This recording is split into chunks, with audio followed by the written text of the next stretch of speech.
Hello hello hello, क्या हाल चाल, कैसे हैं आप लोग। उम्मीद है सभी लोग मस्त होंगे, जबरदस्त होंगे। बेटा, करंट इलेक्ट्रिसिटी का आज अपना लास्ट लेक्चर है, थर्ड लेक्चर, जिसमें अभी तक जो हम करंट इलेक्ट्रिसिटी में बात कर चुके हैं, बेसिक्स ऑफ करंट देख चुके हैं। उसके बाद में हमने एक सर्किट सोल्व करना सीख चुके हैं और इक्विवेलेंट ऑफ रेजिस्टेंस देख चुके हैं। इक्विवेलेंट ऑफ रेजिस्टेंस के बाद एक छोटी सी चीज आती है, जैसे कई बार इलेक्ट्रिक बल्ब से रिलेटेड क्वेश्चंस आ जाते हैं, तो उसको मैं अलग से करके बता देता हूं कि इलेक्ट्रिक बल्ब के क्वेश्चंस को कैसे किया जाएगा। तो एक तो ये करने वाले हैं आज। इसके बाद फिर हमारा स्टार्ट हो जाएगा। देखो बेटा, आज एक प्रैक्टिकल सेल, मतलब अभी तक हमने आइडियल सेल की बात की थी, प्रैक्टिकल सेल कैसे काम करता है और उसके क्वेश्चंस कैसे पूछे जाते हैं उसके ऊपर बात करेंगे। फिर उसका कॉम्बिनेशन ऑफ सेल देखेंगे और फिर रहेगा हमारा इंस्ट्रूमेंट, जिसमें हम मीटर, वोल्ट मीटर और मीटर ब्रिज की बात करने वाले हैं। ठीक है, तो बहुत जबरदस्त लेक्चर होने वाला है और बहुत ही काम का लेक्चर होने वाला है। ध्यान से पूरा लेक्चर देखिएगा। यदि आपने पहले दो लेक्चर्स नहीं देखे हैं तो पहले उनको देखो बेटा, उनको अच्छे से करो, उसके बाद ये लेक्चर देखना है आपको। ठीक है, चलो शुरुआत करते हैं इलेक्ट्रिक बल्ब से। देखो, सर्किट में बल्ब को दिखाने का तरीका कुछ ऐसे होता है। सर्किट में कई बार ऐसे बल्ब लगा के दे देता है कि ये एक बल्ब है, ठीक है, ऐसे लगा देता है, इलेक्ट्रिक बल्ब है। एक्चुअल में इसके अंदर एक फिलामेंट लगा रहता है और इस फिलामेंट से जब करंट पास करता है तो हीट के कारण ये ग्लो करता है और उसके कारण लाइट प्रोड्यूस हो रही है। यहाँ पे एक बल्ब के पास हमेशा उसकी वोल्टेज रेटिंग और उसका पावर रेटिंग हमेशा दिया रहता है। जैसे मान लो इस बल्ब पे लिखा हुआ है 220 वोल्ट 220 वोल्ट 100 वाट, मान लो ऐसा लिखा हुआ है। तो इस 220 वोल्ट 100 वाट का क्या मतलब है उसकी देखो बात करें, तो इसका मतलब है कि ये बल्ब जो है 220 वोल्ट पर ऑपरेट कर सकता है मैक्सिमम। और जब इसको 220 वोल्ट पर लगाओगे तो इसकी पावर कंजम्पशन जो होगी 100 वाट की होगी। ठीक है, तो बेसिकली हमारे लिए सर्किट में जहां भी एक बल्ब देगा वो एक रजिस्टर के इक्विवेलेंट होगा। हमारे लिए वो एक रेजिस्टेंस का काम कर रहा है। ठीक है, अब सिंपल सी बात है, रजिस्टर के अक्रॉस कुछ पोटेंशियल डिफरेंस लगाओगे तो कुछ हीट लॉस करेगा, वही उसका पावर लॉस है। तो यहां पे इस रेजिस्टेंस की जो वैल्यू होगी ना, जैसे इसकी वोल्टेज रेटिंग को V बोल देता हूं और पावर रेटिंग को P बोल देता हूं। यह है वोल्टेज रेटिंग, यह है वोल्टेज रेटिंग, ठीक है, यह है पावर रेटिंग जो इसके ऊपर मेंशन रहती है। इससे इस बल्ब का रेजिस्टेंस हम निकाल सकते हैं।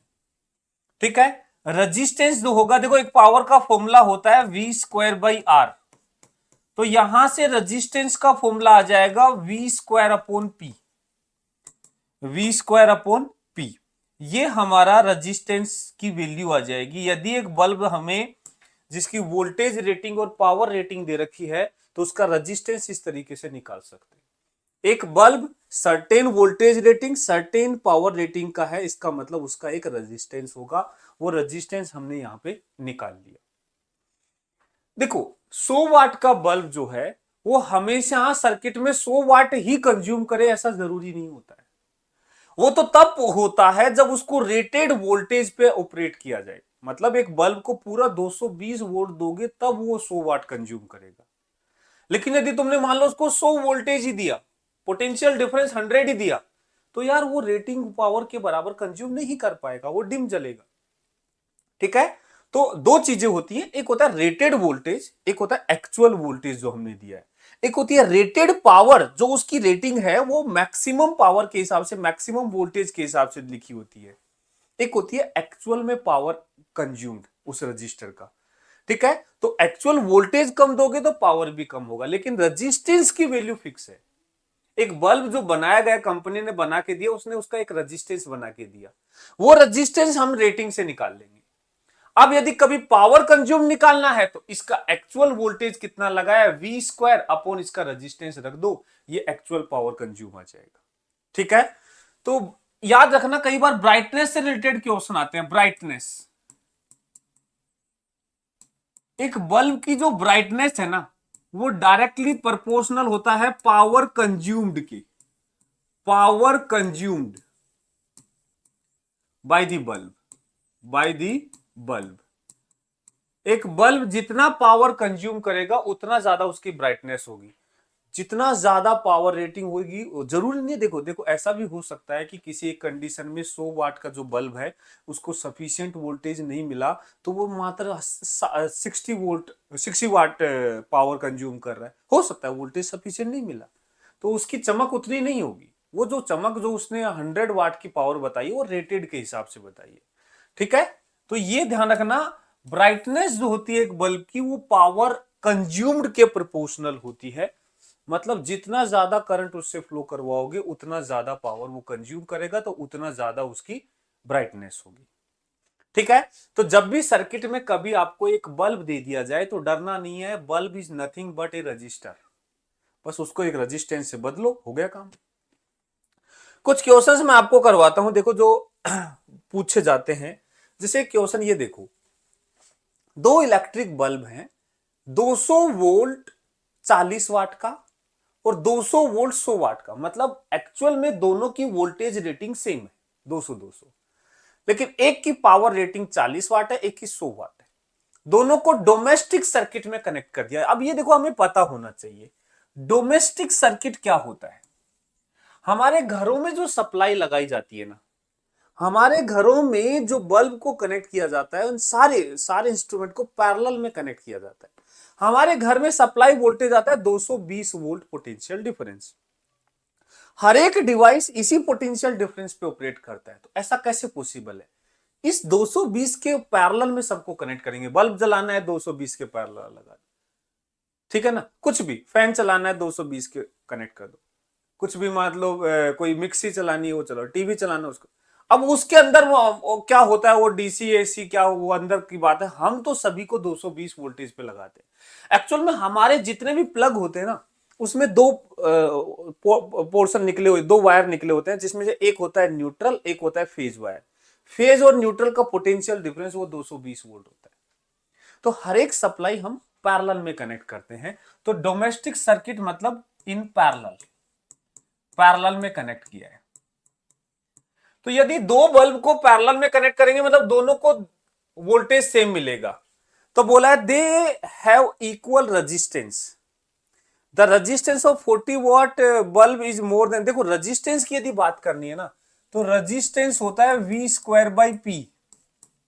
अब वी तो सेम है दोनों का, दोनों 220 वोल्ट के हैं, लेकिन पावर रेटिंग देखो 100 वाट वाला ज्यादा पावर का है, तो पावर रेटिंग 100 वाट वाली ज्यादा है, इसका मतलब रेजिस्टेंस हमारा इनवर्सली प्रोपोर्शनल होगा पावर के। तो रेजिस्टेंस ऑफ कम पावर क्या है 40 वाट, 40 वाट का रेजिस्टेंस ज्यादा होगा रेजिस्टेंस ऑफ 100 वाट, ज्यादा पावर रेटिंग वाले बल्ब का रेजिस्टेंस कम होगा। तो resistance 40 watt will be more than 100 watt bulb, ये बात सही है। दे हैव इक्वल रेजिस्टेंस नहीं, रेजिस्टेंस अलग अलग होगा। They have current through them, they have equal current through them, no parallel में जरूरी नहीं है कि करंट इक्वल हो, सीरीज में इक्वल होता है। तो answer will be B, answer will be B. तो बल्ब की जो रेटिंग है, पावर रेटिंग और वोल्टेज रेटिंग, उससे हम रेजिस्टेंस निकालते हैं। ज्यादा पावर रेटिंग का बल्ब, इक्वल वोल्टेज के लिए बात कर रहा हूं, ज्यादा पावर रेटिंग का जो बल्ब होता है उसका रेजिस्टेंस कम होता है। नेक्स्ट एक देखो 2019 में बहुत बढ़िया क्वेश्चन पूछा था, ये देखो बोला 6 सिमिलर बल्ब हैं connected as shown in the figure with a DC source of EMF E and zero internal resistance. एक आइडियल बैटरी है, इससे 6 बल्ब लगा रखे, ठीक है। The ratio of power consumed by the bulbs, total power consume की बात कर रहा है, व्हेन ऑल आर ग्लोइंग, और second case in when situation when two from the section A and one from section B are glowing. अभी तो 6 के 6 glow कर रहे हैं, सारे आइडेंटिकल है, मान लेते हैं रेजिस्टेंस सबका आर है, भाई आइडेंटिकल है तो सबका सेम होगा, तो 6 के 6 प्रॉपर तरीके से काम कर रहे हैं। ये तो सिचुएशन 1 है। सिचुएशन 2 में क्या होगा, ये हमारी बैटरी लगी हुई है और बोला कि जो सेक्शन ए है ना इसमें से कितने काम कर रहे हैं, 2, एक को फ्यूज कर दो, एक फ्यूज हो गया लो साहब, और ये 2 काम कर रहे हैं, ये 2 काम कर रहे हैं, ठीक है ऐसे। और सेक्शन बी में से एक काम कर रहा है, सिर्फ एक काम कर रहा है। ऐसे ये एक काम कर रहा है, बाकी दो फ्यूज हो गए, फ्यूज हो गए वो जल गए, वो कोई काम के नहीं है, इससे हट गए, ऐसे कनेक्टेड। ये सेक्शन ए हो गया, सेक्शन बी हो गया। तो इनका आर, इसका आर, इसका आर, बाकी ओपन हो गए, काम नहीं कर रहे, फ्यूज हो गए। तो बोला है पावर कंज्यूम। देखो बेटा, जब भी मुझे कुछ एक फिक्स सर्किट दे रखा है जिसमें बहुत सारे बल्ब लगा रखे हैं, हमें टोटल पावर कंज्यूम की बात करना है, तो आप क्या किया करो, इंडिविजुअल पावर निकालने की जरूरत नहीं है, इन सबका इक्विवेलेंट निकालो और उसकी पावर निकालो, उसका जो पावर कंजम्पशन होगा वो नेट पावर कंजम्पशन होगा। तो यहां पे आर इक्विवेलेंट क्या आएगा बताओ तुम ही। तो ये तीन resistor R R R parallel में है, तो आर बाई थ्री ये हो गया, आर बाई थ्री ये हो गया, तो ये आ गया 2R/3, 2R/3। तो पावर जो होगा कंज्यूम्ड वो होगा V²/R, V हो गया E²/R, R हो गया 2R/3, मतलब 3E²/2R, ये P1 है। चलो P2 निकालते हैं, इसके लिए इसका R इक्विवेलेंट निकालते हैं साहब। इस बार ये तो ओपन हो गया, तो R और R दो पैरेलल में है, पैरेलल में आर आर क्या बन गया, R/2, एक तो हो गया R/2 और ये है R, तो ये दोनों हो गए अब सीरीज में, पहले ये दोनों पैरेलल, फिर ये और फिर आपस में सीरीज, तो ये हो गया 3R/2, तो R इक्विवेलेंट आ गया 3R/2।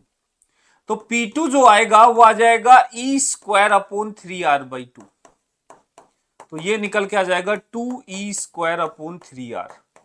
तो पूछा क्या है हमसे, रेशियो पूछा है क्या, रेशियो पूछा है, बताओ भाई P1/P2 कितना आ जाएगा। तो एक है 3E²/2R और दूसरा है 2E²/3R। तो R R गया, E² गया, 3×3 9, 2×2 4, 9:4 आ गया, 9:4 आंसर आ गया, ये आंसर आ गया। तो देखो एक बात बताओ यार, ये बल्ब का क्या यूज है, कुछ नहीं, बल्ब ग्लो कर रहा है मतलब उसका रेजिस्टेंस कंसीडर करना है, बल्ब फ्यूज हो गया मतलब उसका रेजिस्टेंस कंसीडर नहीं करना, वो हट गया, ओपन हो गया, उसमें कोई करंट नहीं जाएगा। इक्विवेलेंट का क्वेश्चन है भाई, ये जो क्वेश्चन है इक्विवेलेंट कॉम्बिनेशन का क्वेश्चन और कुछ नहीं।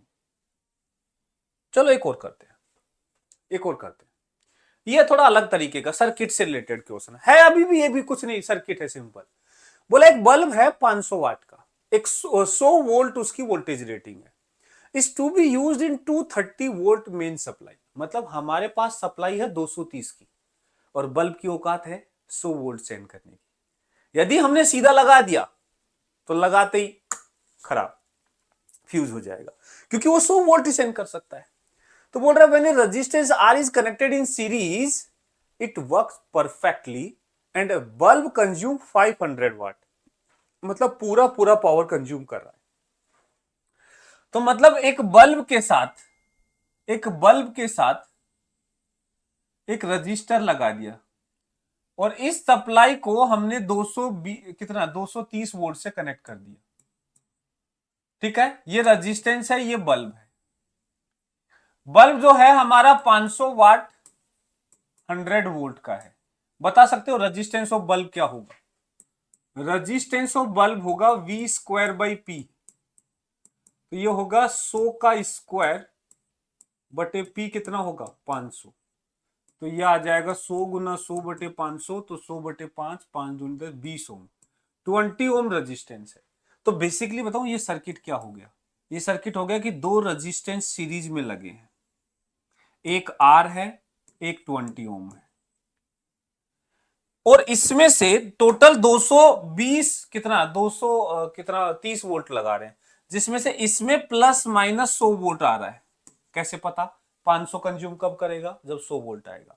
अब तुम खुद बताओ 230 टोटल लगा रहे हो जिसमें 100 इसके अक्रॉस है, तो इसके अक्रॉस कितना होगा 130, 130, और दोनों किस में है सीरीज में है, तो सीरीज में दोनों से करंट क्या होगा सेम होगा, इन सीरीज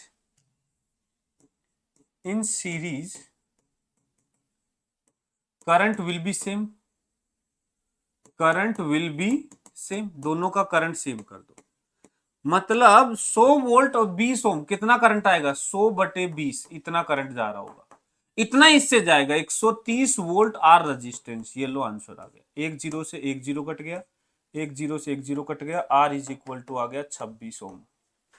ये लो सब 26 ओम विल बी द आंसर। क्या ये बात सेट है? तो जब भी मान लो एक बल्ब की औकात कम है, कम वोल्टेज पे काम कर सकता है, और उसको हमें ज्यादा वोल्टेज के अक्रॉस लगाना है, तो उसके सीरीज में एक रजिस्टर लगा दो, तो वो दोनों रजिस्टर पोटेंशियल बांट लेंगे, कुछ इसके पास कुछ इसके पास। और सीरीज में हमेशा ध्यान रखना करंट सेम होता है। तो इसने बोला भाई 500 वाट कंज्यूम कर रहा है, मतलब पूरा का पूरा 100 वोल्ट ले रहा है, तो 100 तो ये ले लेगा, बचा 130 इसके पास जाएगा। तो इन दोनों पोटेंशियल से करंट निकालो और वो इक्वल होना चाहिए, क्योंकि सीरीज में। क्या बोलते हो? क्या ये बात क्लियर है? क्या ये बात क्लियर है? हाँ भाई। तो ये एक टाइप का कैटेगरी सीरीज पैरेलल का ही है, बेसिकली ये सर्किट का ही है। ये लास्ट लेक्चर में थोड़ा सा हमने लास्ट में छोड़ दिया था, क्योंकि टाइम हो गया था। इसके बाद नेक्स्ट अब हम बात कर रहे हैं इलेक्ट्रोलाइटिक सेल, मतलब प्रैक्टिकल सेल। एक ऐसा सेल, इलेक्ट्रोलाइटिक सेल, एक्चुअल में आपने केमिस्ट्री में पढ़ा हो तो हम पढ़ते हैं वहां पे। और ये एक केमिकल सेल होता है, ठीक है, जहां पे लिक्विड भरा होता है और केमिकल एनर्जी को इलेक्ट्रिकल एनर्जी में कन्वर्ट किया जाता है। तो इसके अंदर की बनावट केमिस्ट्री में पढ़ाई जाती है, हम फिजिक्स में उसकी ज्यादा बात नहीं करते हैं। इसमें दो इलेक्ट्रोड्स होते हैं और बीच में इलेक्ट्रोलाइट सॉल्यूशन भरा होता है, इलेक्ट्रोड्स को इनमें डुबोया हुआ होता है, और दोनों इलेक्ट्रोड्स अपना एक ईएमएफ रखते हैं, तो एक पोटेंशियल डिफरेंस इन दोनों टर्मिनल के अक्रॉस आ जाता है, ठीक है। और यहां से जो पोटेंशियल डिफरेंस है ये एक बैटरी की तरह बिहेव करता है, और जब इसको लोड से कनेक्ट करते हैं तो इससे करंट फ्लो करता है, ठीक है। ये है सर इसकी बनावट। अब इसमें क्या केमिकल रिएक्शंस होती हैं, कौन कौन सी रिएक्शन होती हैं, वो हम बात नहीं करते फिजिक्स में, दैट इज केमिस्ट्री पोर्शन। और आपने यदि इलेक्ट्रोलाइटिक सेल के बारे में पढ़ा होगा तो वहां जरूर बताया होगा, इलेक्ट्रोकेमिस्ट्री शायद आता है ये, ठीक है। हम तो इसको क्या कहते हैं कि भाई हमारा जो बैटरी है, देखो ऊपर तो लोड है उसको तो हटाओ, नीचे वाला जो पोर्शन है ना, ये बिहेव करता है एक बैटरी ऐसे। ये है इसका एक टर्मिनल, ये है, और एक टर्मिनल ये है, और इसका अपना एक इंटरनल रेजिस्टेंस भी होता है। ये एक प्रैक्टिकल सेल हो गया, ये हो गया एक प्रैक्टिकल सेल। अभी तक हम सिर्फ सेल में एक पोटेंशियल डिफरेंस ही लेते थे, यहां दोनों चीजें होंगी, एक उसका ईएमएफ होगा, एक उसका इंटरनल रेजिस्टेंस होगा। ई है ईएमएफ ऑफ ए सेल, और आर है internal resistance, internal resistance. Internal resistance क्यों है? देखो भाई यहां इलेक्ट्रोलाइट सॉल्यूशन है, तो यहां आयंस जो है एक इलेक्ट्रोड से दूसरे इलेक्ट्रोड की तरफ मूव करते हैं, और इसमें उसको हिंड्रेंस मिलता है इलेक्ट्रोलाइट सॉल्यूशन के अंदर। तो ये जो हिंड्रेंस है, इसी के कारण हम बोलते हैं इसका एक रेजिस्टेंस आता है। जैसे इलेक्ट्रॉन्स के मोशन में हिंड्रेंस होता है, उसका रेजिस्टेंस होता है कंडक्टर का, ऐसे ही जब यहां आयंस मूव करेंगे तो उनको एक हिंड्रेंस मिलेगा, जिसके कारण उसका एक इंटरनल रेजिस्टेंस होता है। और ई जो है ईएमएफ है, जिसको बोला जाता है इलेक्ट्रोमोटिव फोर्स, इलेक्ट्रोमोटिव फोर्स, जो इन दोनों टर्मिनल्स का ओपन सर्किट वोल्टेज होता है, ये ई है। ये एक प्रैक्टिकल सेल की तरह भी है। और अब यहां ध्यान रखना, जो ई होता है वो कांस्टेंट होता है, EMF, EMF of a cell will remains constant during uses। जब एक सेल को यूज करते हैं तो उसका ईएमएफ कभी चेंज नहीं होता। सर ऐसा कैसे? सर सेल तो डिस्चार्ज होता है, तो डिस होता है। देखो सेल डिस्चार्ज का क्या मतलब होता है? सेल डिस्चार्ज का मतलब ये नहीं कि उसका ईएमएफ खत्म हो गया। सेल डिस्चार्ज का मतलब है उसके टर्मिनल्स पे पोटेंशियल डिफरेंस नहीं ले पा रहे हम। जैसे किसी लोड से कनेक्ट कर रहे हैं, वो काम नहीं कर रहा, करंट नहीं दे पा रहा, ठीक है ना, लेकिन उसका ईएमएफ अभी भी वही रहता है। जब एक सेल डिस्चार्ज भी हो जाएगा तो भी उसका ईएमएफ चेंज नहीं होता है, चेंज होता है उसका इंटरनल रेजिस्टेंस। ठीक है, on discharging a cell, its internal resistance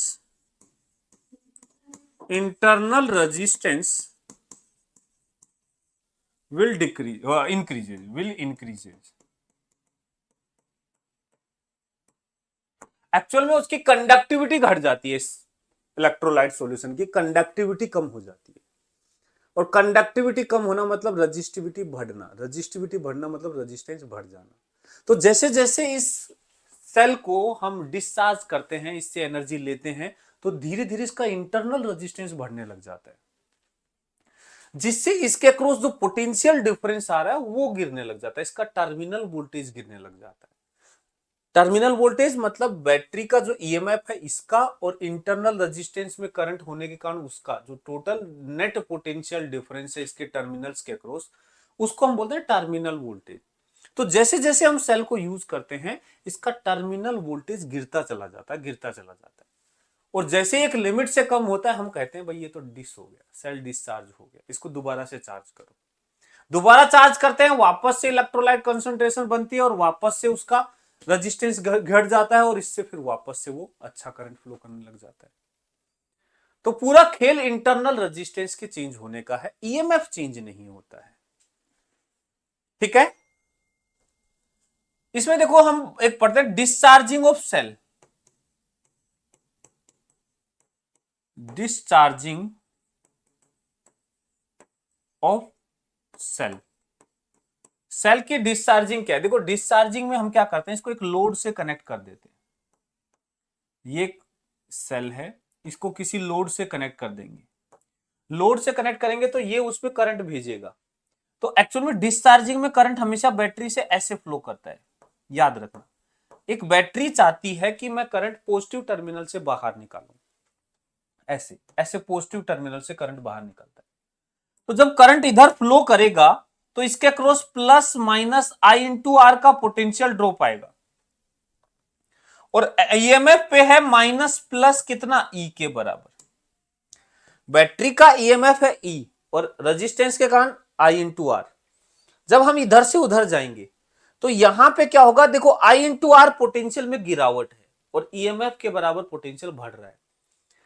ठीक है ना, तो ये माइनस प्लस है, वो प्लस माइनस है, मतलब आप यदि मान लो यहां और यहां का पोटेंशियल डिफरेंस देखिए, टोटल पोटेंशियल डिफरेंस।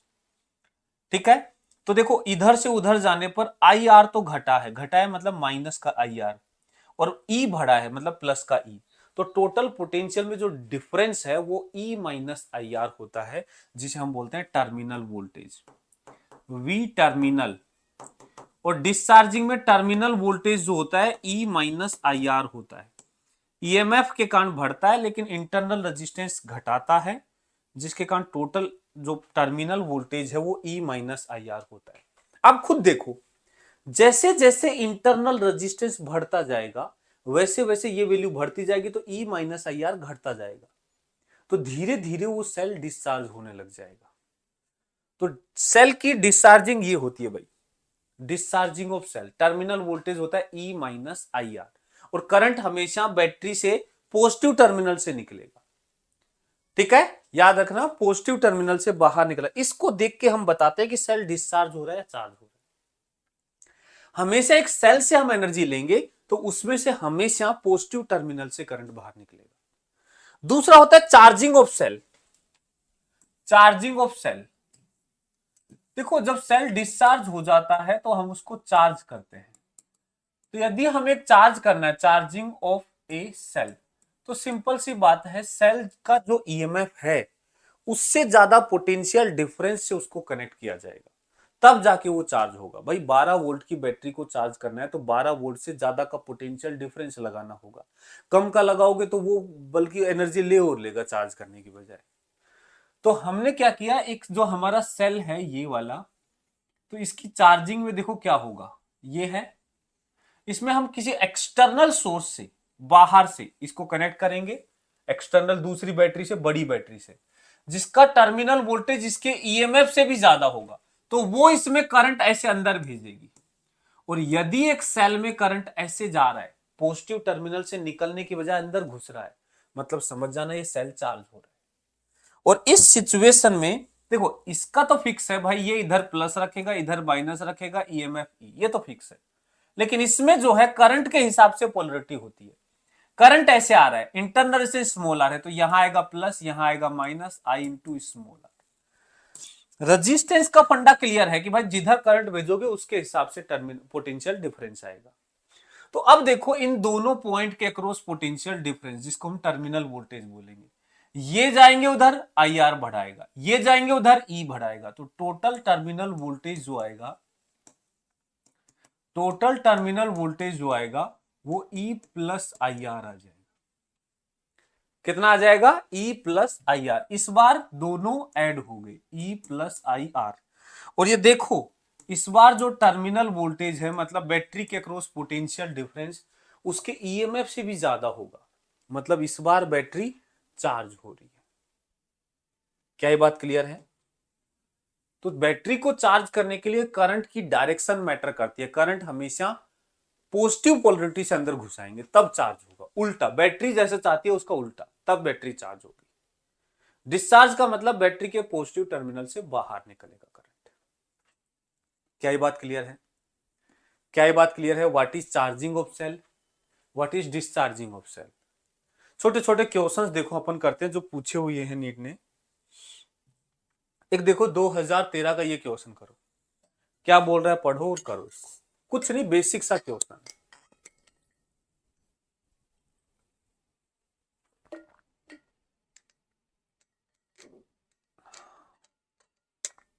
बताओ क्या आंसर आएगा। The internal resistance of a 2.1 volt cell which gives a current of 0.2 ampere through resistance of 10 ohm।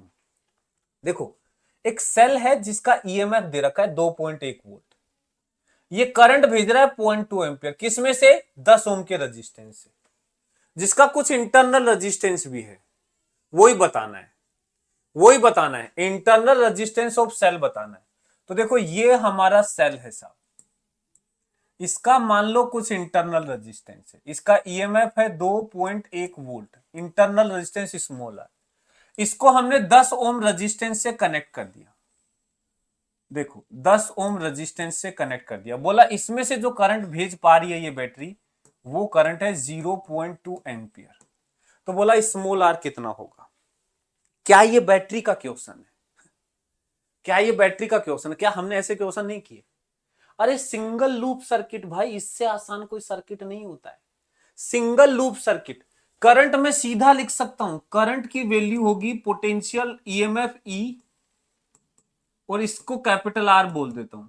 तो करंट की वैल्यू होगी EMF total potential difference upon total resistance. इसकी value दी है 0.2 ampere, EMF दिया है 2.1 वोल्ट, कैपिटल आर है 10 और small are निकालना है, तो इसको उधर भेज दो। 10 प्लस आर हो जाएगा 2.1 अपॉन 0.2, 21/2, 10.5 हो जाएगा, 10.5। तो यहां से स्मॉल आर आ जाएगा 0.5 ओम, आधा ओम रेजिस्टेंस होगा। 0.5 ohm will be internal resistance of that cell. हो गया सो। मेरे ख्याल से ये बिल्कुल भी ऐसा नहीं है कि नहीं कर पाओ, सिंगल लूप सर्किट है भाई, ये सिंगल लूप सर्किट, देखो सिंगल लूप सर्किट आराम से कर सकते। और करना चाहते हो ये करो, ये करो। देखो लैंग्वेज समझना, बस लैंग्वेज समझ गए क्वेश्चन बड़ा आसान, लैंग्वेज समझ गए क्वेश्चन बड़ा आसान है।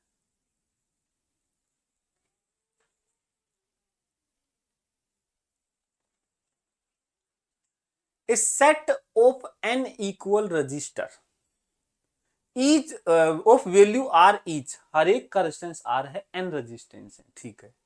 Are connected in series, series में लगा दिए, मतलब आर आर आर सीरीज में लगाएंगे तो n टाइम्स r हो जाएगा, जुड़ जाता है। Series to a battery of EMF E internal resistance capital R. देखो हमने क्या कहा, सारे रेजिस्टेंस मिल करके ये हो गया n इंटू आर, इसको एक बैटरी से लगा दिया, जिसके खुद के इंटरनल रेजिस्टेंस की वैल्यू भी कैपिटल आर है, ईएमएफ ई है। ठीक है, the current drawn is I, इसमें से बोला करंट आई फ्लो कर रहा है, अरे बच्चों वाला काम है ये तो, सिंगल लूप सर्किट है। तो बता आई की वैल्यू क्या होगी, ये होगा E upon n plus one into R, इसको इक्वेशन 1 बोल देते। अब आगे देखते हैं क्या कहता है। Now the n resistor are connected in parallel to the same battery, मतलब उन रजिस्टेंस को सबको पैरेलल में लगा के इस बैटरी के साथ कनेक्ट कर दिया। अब तुम बताओ, इनको पैरेलल में एन रजिस्टर है, R R R R R ऐसे, तो इनको पैरेलल में लगाओगे तो इक्विवेलेंट क्या आएगा, आर बाई एन। ये जो एन आर आ रहा है ये हो जाएगा आर बाई एन, और इसको इस बैटरी से कनेक्ट कर दोगे, ये तो फिर से इंटरनल रेजिस्टेंस कैपिटल आर के बराबर ही है, और ईएमएफ जो है अभी भी ई है। Then the current drawn from the battery become 10i, अब जो इससे करंट है वो 10 टाइम्स हो गया, 10 टाइम्स। बताओ 10i क्या होगा, 10i की वैल्यू होगी इसका EMF upon total resistance, R तो ये है और आर बाई एन ये है। सोल्व करो इसको, 10i, एक काम करो i की वैल्यू ये पुट कर दो, तो ये हो जाएगा e upon n plus one into r, कर दिया। यहां एलसीएम लोगे तो ये आ जाएगा n r plus r, n plus one r आ जाएगा, एन ऊपर आ जाएगा, n e upon n plus one into r, n plus one r से n plus one r cut गया, ई से ई कट गया, स्मॉल एन की वैल्यू कितनी आ गई, 10, ये लो 10 आ गई, ये आ गया नंबर ऑफ रजिस्टर कितने थे, 10 थे। कुछ नहीं किया भाई, देख लो, पहले सारे सीरीज में थे, बैटरी से लगा दिया, करंट आई बोला है, बाद में सारे पैरेलल में लगा दिए तो आर बाई एन हो गया, फिर बैटरी से लगा दिए तो रेजिस्टेंस हो जाएगा आर बाई एन, और ये एन तो सीरीज ही रहेंगे, अब एक सिंगल लूप बन गया ऐसे। तो करंट होगा इसका ईएमएफ अपॉन टोटल रेजिस्टेंस, तो बोला 10 गुना हो गया, हमने आई की वैल्यू वहां से उठाई रखी और एन की वैल्यू निकाल दी, आंसर आ गया। ठीक है, चलो बहुत बढ़िया बात हुई। ये देखो 2023 का क्वेश्चन है, 2023 का ये क्वेश्चन देखो,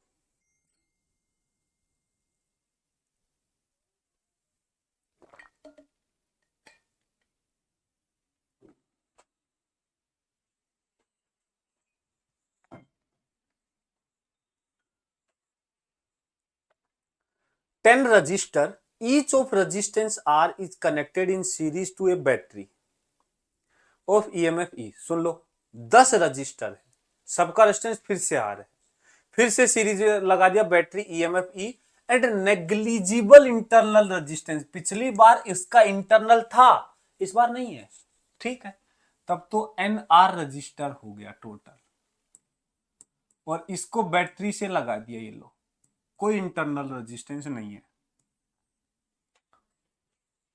Then those are connected in parallel to the same battery, current is increased to internal। देखो सेम क्वेश्चन है, थोड़ा सा बदला है, पहले इंटरनल था अब इंटरनल नहीं है, 2018 में था वही सेम क्वेश्चन 2023 में आ गया, बस थोड़ा सा चेंज। तो बताओ इसमें से करंट जो है वो आई है ना, the same battery the current is increase to the n times. अच्छा, इसमें मान लो आई है, तो आई की वैल्यू होगी ई अपॉन एन आर। अब बोला सबको पैरेलल में लगा दिया, 10 है ना, 10 आर करो, फिर सॉरी 10 है तो 10 आर करो, 10 आर, तो यहां सीधा 10 आर लिखो, और इस बार सबको पैरेलल में लगा दिया, तो ये आ गया आर बाई 10, और बैटरी से लगा दिया ये लो ई, तो current is increase to n times. चलो इसका आई डैश बताओ, बताओ आई डैश कितना होगा, आई डैश होगा ई अपॉन आर बाई 10, तो ये आ जाएगा 10 e by r, 10 e by r. एक काम करो, देखो या तो आई डैश हमें बताना है कितने गुना हो गया, ये इसका कितने गुना है। अब दिक्कत क्या है, वहां डिवीजन में 10 है, यहां मल्टीप्लाई में 10 है। एक काम करो, इसके डिवीजन में 10 बनाने के लिए 10 से मल्टीप्लाई डिवाइड कर लो। तो 10 से मल्टीप्लाई करोगे तो 10 और 10 तो हो गया 100, और ये आ जाएगा E/10R। हाँ या ना? ऐसा क्यों किया? ये E/10R बनाने के लिए, ताकि E/10R को I पुट कर सकूं। कर दो I, तो 100 टाइम्स। तो आंसर आ जाएगा पहले वाले करंट का 100 गुना हो जाएगा।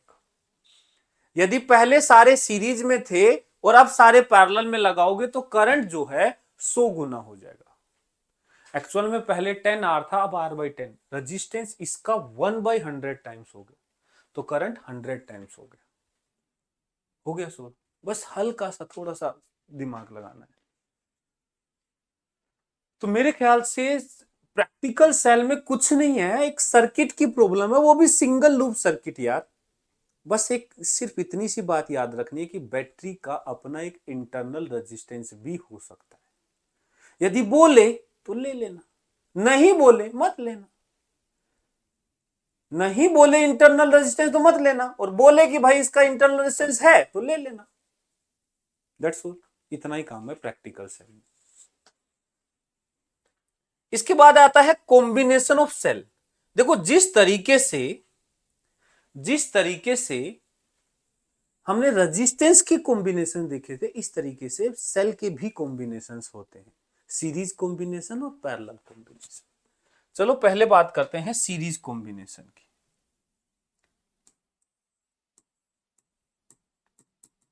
सीरीज कॉम्बिनेशन, सीरीज कॉम्बिनेशन किसे बोलेंगे? जब सारे सेल को एंड टू एंड कनेक्टेड कर दिया जाए, एक के बाद दूसरा, दूसरे के बाद तीसरा, तीसरे के बाद चौथा, ऐसे। जैसे ये है, एक सेल है उसका इंटरनल रेजिस्टेंस, फिर दूसरा सेल है उसका इंटरनल रेजिस्टेंस, फिर तीसरा सेल है उसका इंटरनल रेजिस्टेंस, ऐसे चलता जाएगा। nth सेल लगाया, उसका इंटरनल रेजिस्टेंस, इस तरीके से कनेक्ट कर दिया। This is called series combination. अब देखो बेटा, ये वाला रेजिस्टेंस जरूरी नहीं है इसका इंटरनल है, कोई भी रेजिस्टेंस है हम तो इंटरनल मान लेंगे, उससे कोई फर्क नहीं पड़ रहा। समझ रहे हो ना? वो मान लो, जैसे याद करो मैंने सिंगल ब्रांच वाले सर्किट में मैंने क्या कहा था, सिंगल ब्रांच में सारे बैटरी सारे रजिस्टर एक साथ कर दो, सारे बैटरी एक साथ, सारे रजिस्टर एक साथ। वही अब कर रहे हैं। इस ब्रांच के जितने भी रजिस्टर हैं सबको एक साथ, और जितनी भी बैटरी हैं सबको एक साथ कर दो, ये ही इनका इक्विवेलेंट कहलाएगा। ये ए है, ये बी है, तो इसका इक्विवेलेंट ए और बी के अक्रॉस आ जाएगा ई, तो आ जाएगा ई इक्विवेलेंट, और आर आ जाएगा आर इक्विवेलेंट। इसका E1 R1, E2 R2, E3 R3, EN RN, ऐसे। तो तुम ही बताओ ई इक्विवेलेंट क्या आएगा?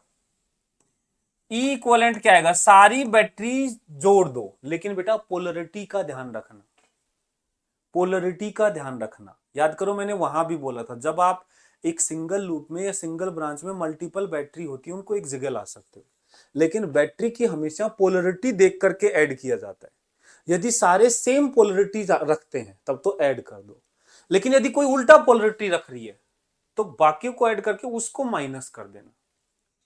जैसे यहां सारे सेम पोलरिटी के हैं तो ऐड कर दो, E1 E2 E3 E4 E5 EN, ये ई इक्वलेंट आ गया। आर इक्वलेंट क्या आएगा? सारे रेजिस्टेंस ऐड कर दो। रेजिस्टेंस की कोई पोलरिटी नहीं होती, रेजिस्टेंस की कोई पोलरिटी नहीं होती। रेजिस्टेंस बाय डिफॉल्ट अपने पर कोई पोलरिटी नहीं रखता, वो तो करंट के हिसाब से देखा जाता है। तो रेजिस्टेंस तो हमेशा जुड़ेगा। बैटरी का ईएमएफ कोई माइनस हो सकता है यदि उल्टी लगा रखी है तो लिख देता हूं, if any cell is connected with opposite polarity,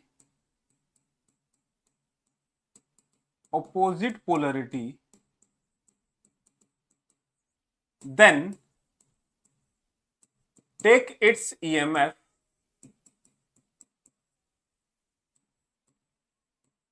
with negative sign, with negative sign, उसकी पोलरिटी को निगेटिव साइन के साथ ले लो, दैट्स ऑल। रेजिस्टेंस पे कोई फर्क नहीं पड़ेगा, वो R1 R2 R3 R4 सबका सम ही आएगा। ईएमएफ पे फर्क पड़ जाएगा, वो माइनस साइन के साथ ले लेंगे। ठीक है, ठीक है। जैसे एक क्वेश्चन करते हैं, एक क्वेश्चन करते हैं। If 10 identical cell, 10 identical cells जिनका ईएमएफ ई है and internal resistance small R है, इंटरनल रेजिस्टेंस स्मॉल आर है, are connected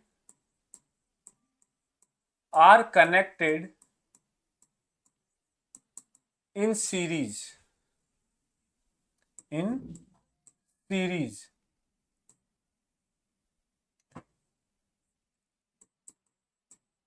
such that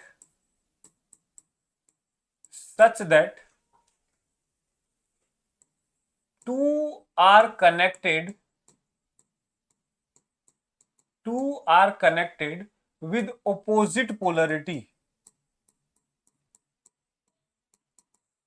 with opposite polarity. Find net EMF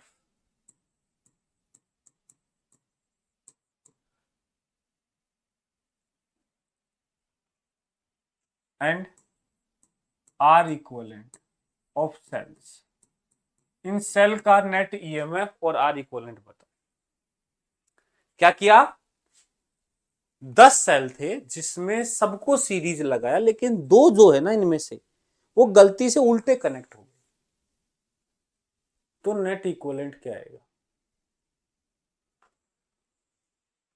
तो एक्चुअली पता है बहुत से बच्चे जल्दीबाजी में क्या जवाब देते हैं, सही कहेंगे सर ई जोड़ रहे थे लेकिन दो उल्टे लगा दिए तो 8E आ गया सर, 8E। यदि आपका भी आंसर आया है तो गलत है, 8E नहीं आएगा। एक्चुअल में खेला हो गया। आप 10 का नेट 10E आता है, इसमें से दो उल्टे लगाने, तो पहले तो दो मत लगाओ, पहले तो दो मत ही लगाओ, 8 लगाओ। 8 का नेट क्या आएगा, 8E। अब दो उल्टे लगाओ, जैसे ही एक उल्टा करोगे इसके बाद 8E में से एक कम हो जाएगा 7E, एक और उल्टा करोगे फिर एक कम हो जाएगा 6E। तो एक्चुअल में 8E आंसर नहीं आएगा, 6E will be the answer EMF का। तो देखो नेट ईएमएफ 1 2 3 4 5 6 7 8, ये 8 तो सेम पोलरिटी के लगा दिए और दो उल्टे लगा दिए, -E। तो एक्चुअल में दो उल्टे खुद का पोटेंशियल तो नहीं दे रहे लेकिन उल्टा दे रहे हैं, मतलब खुद तो जा ही रहे हैं, एक को और लेके मर रहे हैं, खुद तो जा रहे हैं एक को और लेके मर रहे हैं, तो टोटल 4 की कमी हो गई, तो 6E will be the answer. तो जितने सेल उल्टे लगाओगे वो खुद का ईएमएफ तो हटाएंगे ही हटाएंगे, क्योंकि यदि वो सीधा होते तो वो खुद भी देते। अब खुद ने नहीं दिया लेकिन एक और खा और लिया निगेटिव में लग के, इससे अच्छा तो ये दो लगते ही नहीं, इससे अच्छा तो 10 में से 8 ही काम करते, दो लगाते ही नहीं उल्टा की बजाय, तब भी इक्विवेलेंट 8 गुना होता, तो अभी तो 6 गुना ही आ गया। आर इक्विवेलेंट इस पे कोई फर्क नहीं पड़ेगा, ये 10R का 10R ही आएगा, इस पे कोई फर्क नहीं पड़ेगा। ठीक है, तो ये चीज ध्यान रखने की है। दूसरा टाइप का कॉम्बिनेशन होता है भाई पैरेलल कॉम्बिनेशन। पैरेलल कॉम्बिनेशन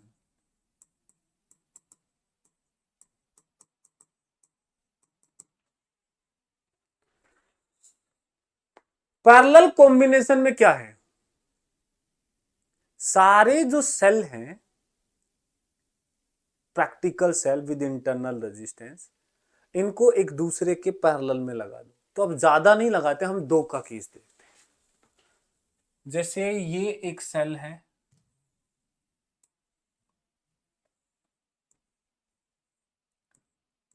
इसका एक इंटरनल रेजिस्टेंस है, इसके पैरेलल में एक सेल ये लगा दिया, इसका अपना एक इंटरनल। देखो बेटा, ये जो रेजिस्टेंस लगाए हैं ये इंटरनल रेजिस्टेंस है या ब्रांच में कोई रेजिस्टेंस लगे हैं, इससे कोई फर्क नहीं पड़ता, बस रेजिस्टेंस है। यदि यहां 2 रेजिस्टेंस लगे हों तो दोनों को जोड़ देना, एक कर देना, ठीक है। कुल मिला के एक ब्रांच में एक बैटरी रेजिस्टेंस और ये दोनों ब्रांच पैरेलली कनेक्टेड है। इसका ईएमएफ E1, इसका ईएमएफ E2, इसका रेजिस्टेंस R1, इसका R2, इन दो टर्मिनल के अक्रॉस दोनों को हटा के मुझे सिंगल बैटरी और सिंगल रजिस्टर लगाना है। किसी भी सर्किट का पार्ट हो सकता है। तो यदि इन दोनों को हटा के इकलौती बैटरी और इकलौता रेजिस्टेंस लगाना चाहते हो तो उस बैटरी के ईएमएफ को हम बोलेंगे E इक्विवेलेंट और रेजिस्टेंस को बोलेंगे R इक्विवेलेंट। तो यहां E इक्विवेलेंट का जो फॉर्मूला आता है वो याद रखना। E इक्विवेलेंट का फॉर्मूला आता है E1/R1 plus E2/R2 divide by 1/R1 plus 1/R2। याद कर लो ये formula, E1/R1 plus E2/R2 upon 1/R1 plus 1/R2। 3 होते तो प्लस E3/R3 और प्लस 1/R3 और आ जाता। 4 होते तो एक और लगा देते। R इक्विवेलेंट क्या आएगा? R इक्विवेलेंट में फॉर्मूला लगेगा पैरेलल वाला, 1/R equivalent 1/R1 plus 1/R2। इससे हम R इक्विवेलेंट निकाल लेंगे। तो E इक्विवेलेंट और R इक्विवेलेंट इस तरीके से निकालेंगे। क्या पैरेलल कॉम्बिनेशन बता सकते? 3 4 5 कितने का कर सकते हैं, बट 2 के लिए याद किया। इसमें भी याद रखना कि जरूरी थोड़ा ना है कि दोनों बैटरी सेम पोलरिटी के साथ हो, दोनों का उधर प्लस हो, ऐसा जरूरी तो नहीं है। मान लो E1 का उधर प्लस है, E2 का इधर प्लस है, फिर क्या करोगे? तो इनमें से एक को हम ले लेंगे पॉजिटिव, दूसरे को निगेटिव। बड़े वाले को मान लो पॉजिटिव ले लिया, छोटे वाले को निगेटिव ले लिया, ठीक है ना। तो उस हिसाब से if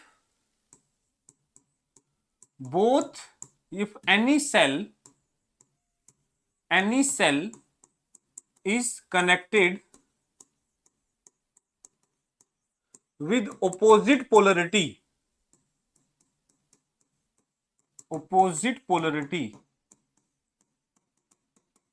then take its EMF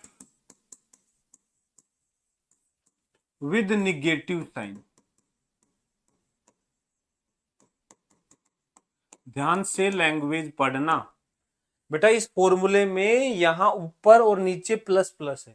यदि इक्विवेलेंट में ये बैटरी उल्टे हैं, एक उधर एक इधर, तो फिर जब इसको माइनस ले रहे तो ईएमएफ माइनस लोगे, इस पे कोई फर्क नहीं पड़ेगा क्योंकि हमने ईएमएफ को निगेटिव साइन के साथ लिया है, यहां ईएमएफ था ही नहीं।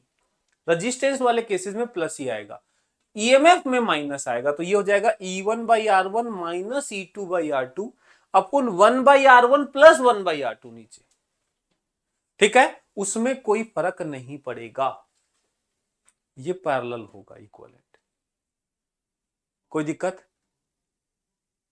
और जिसको हमने पॉजिटिव साइन के लिया है फाइनल आंसर उसके हिसाब से आएगा। जो पॉजिटिव साइड हमने कहा ना इसके ईएमएफ को प्लस कर लेंगे, तो इक्विवेलेंट जो बनाओगे इसके हिसाब से बनाओगे। मान लो उल्टा होता और उसको पॉजिटिव लेते तो फिर इक्विवेलेंट उसके हिसाब से बनाते। क्लियर? जैसे क्वेश्चन ये देखो,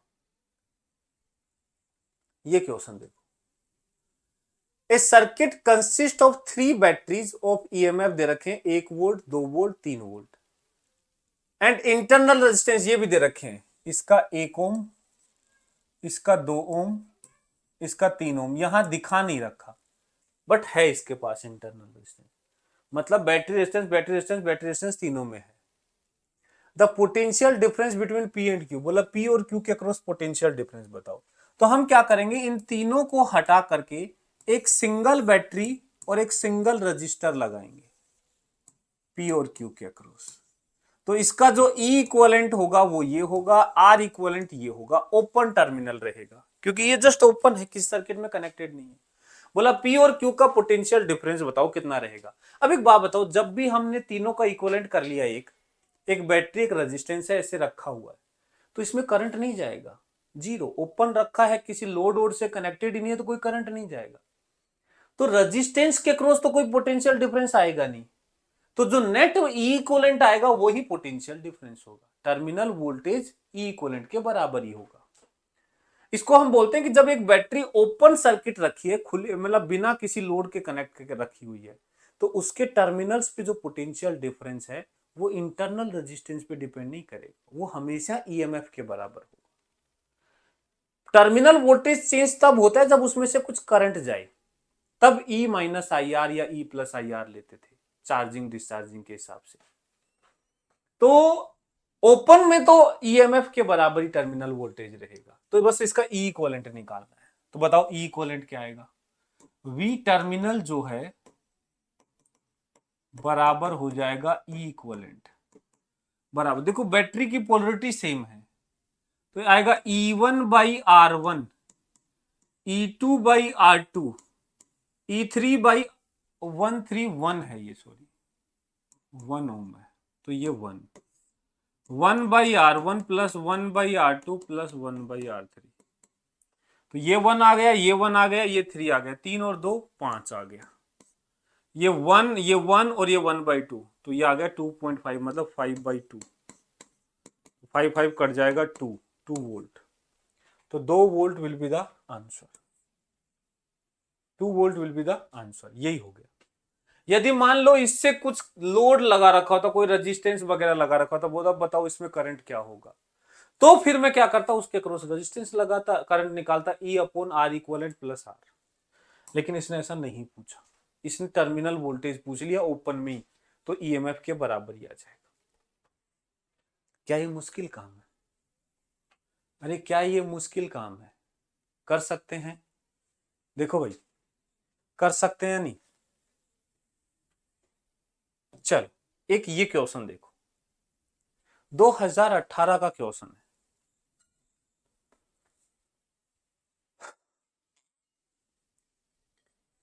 ट्राई करो, पढ़ो क्या कह रहा है, थोड़ी लैंग्वेज है, थोड़ा सा डायग्राम दे रखे हैं, डराने की कोशिश कर रहा है कुछ भी नहीं।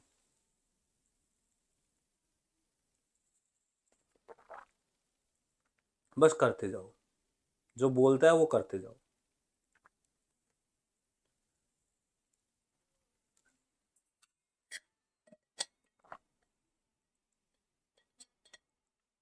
हाँ भाई,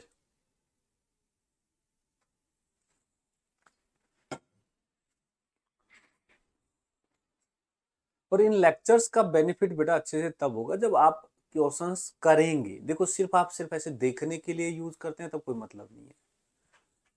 आप लेक्चर को ऐसे देखो कि जैसे मैं आपके सामने बैठ के एक इंडिविजुअली आपको पढ़ा रहा हूं, आप पे ध्यान दे रहा हूं, आपसे ही बात कर रहा हूं, क्वेश्चन पूछ रहा हूं तो आप ही से पूछ रहा हूं, किसी और दूसरे से नहीं।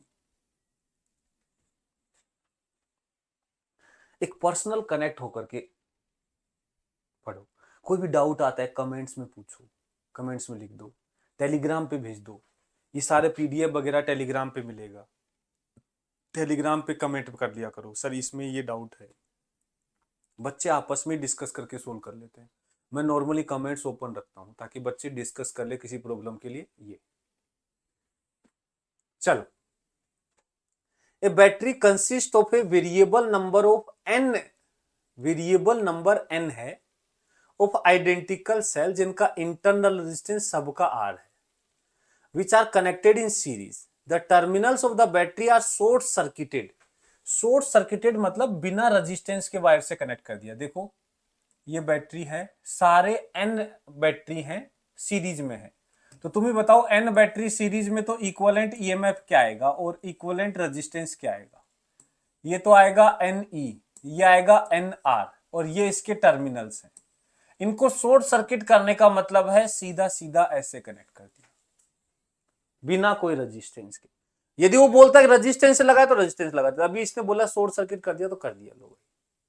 और इस सर्किट का जो करंट है बोला आई मेजर किया गया, ठीक है, यहां n जो है वेरिएबल है, मतलब बैटरी कभी मैं 5 यूज कर रहा हूं, कभी 6, कभी 7, कभी 8, कभी 10, कभी 12, अलग अलग n यूज कर रहा हूं और करंट को मेजर कर रहा हूं। Which graph shows the correct relationship between I and n, आई और n, मतलब मैं जब नंबर ऑफ सेल बदलूंगा तो करंट पे क्या इफेक्ट आएगा, इनमें से कौन सा डायग्राम रिप्रेजेंट कर रहा है।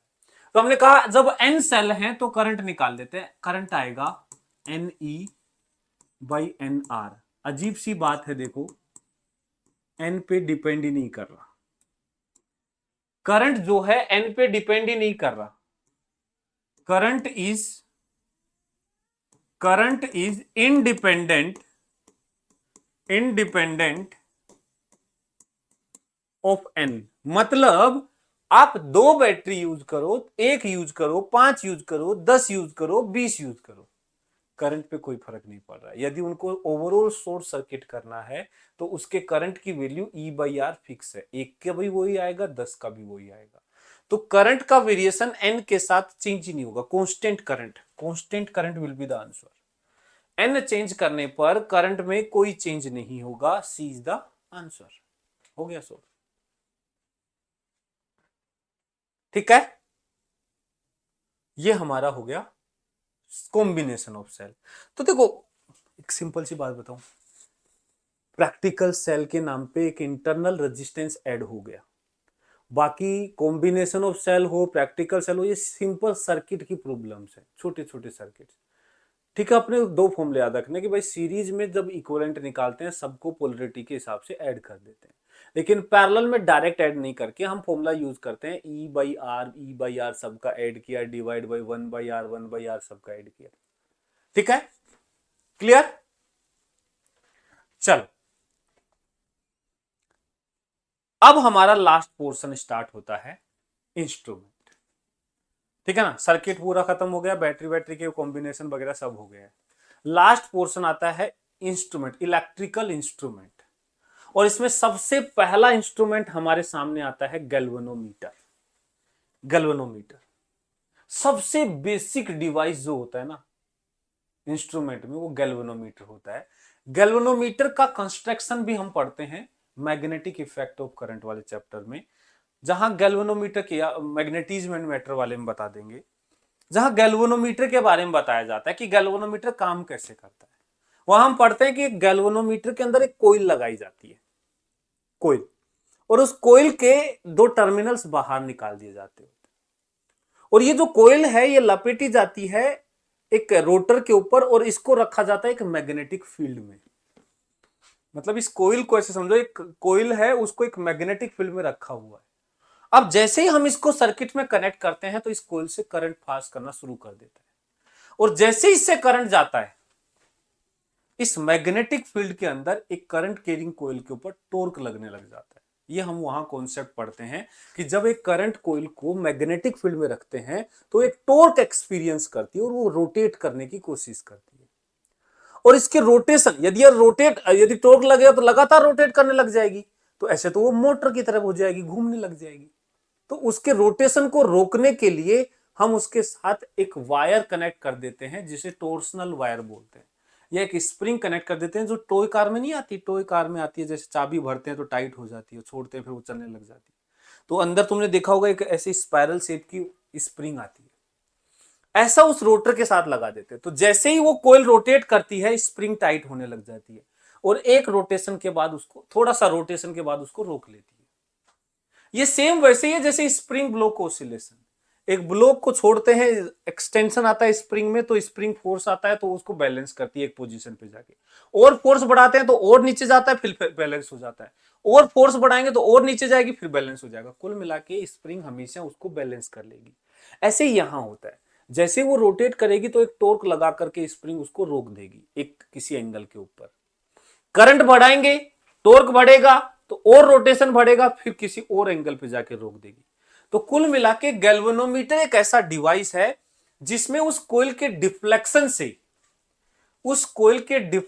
से हम उसके करंट को रिलेट करते हैं, हम वहां फाइनल रिजल्ट निकालते हैं, ये वहां बताते हैं गैल्वेनोमीटर में, जब किसी करंट का वैल्यू जो है वो उसके डिफ्लेक्शन के प्रोपोर्शनल आ जाता है, जितना ज्यादा डिफ्लेक्शन उतना ज्यादा करंट। तो डेफिनेशन कहूं ना मैं गैल्वेनोमीटर की, it is A current sensing device, it is A current sensing device, current sensing device मतलब किसी ब्रांच में करंट है या नहीं है पता करने के लिए गैल्वेनोमीटर का यूज कर देते हैं। It's deflection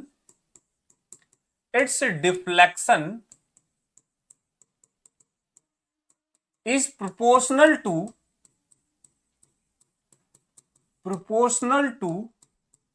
current through it।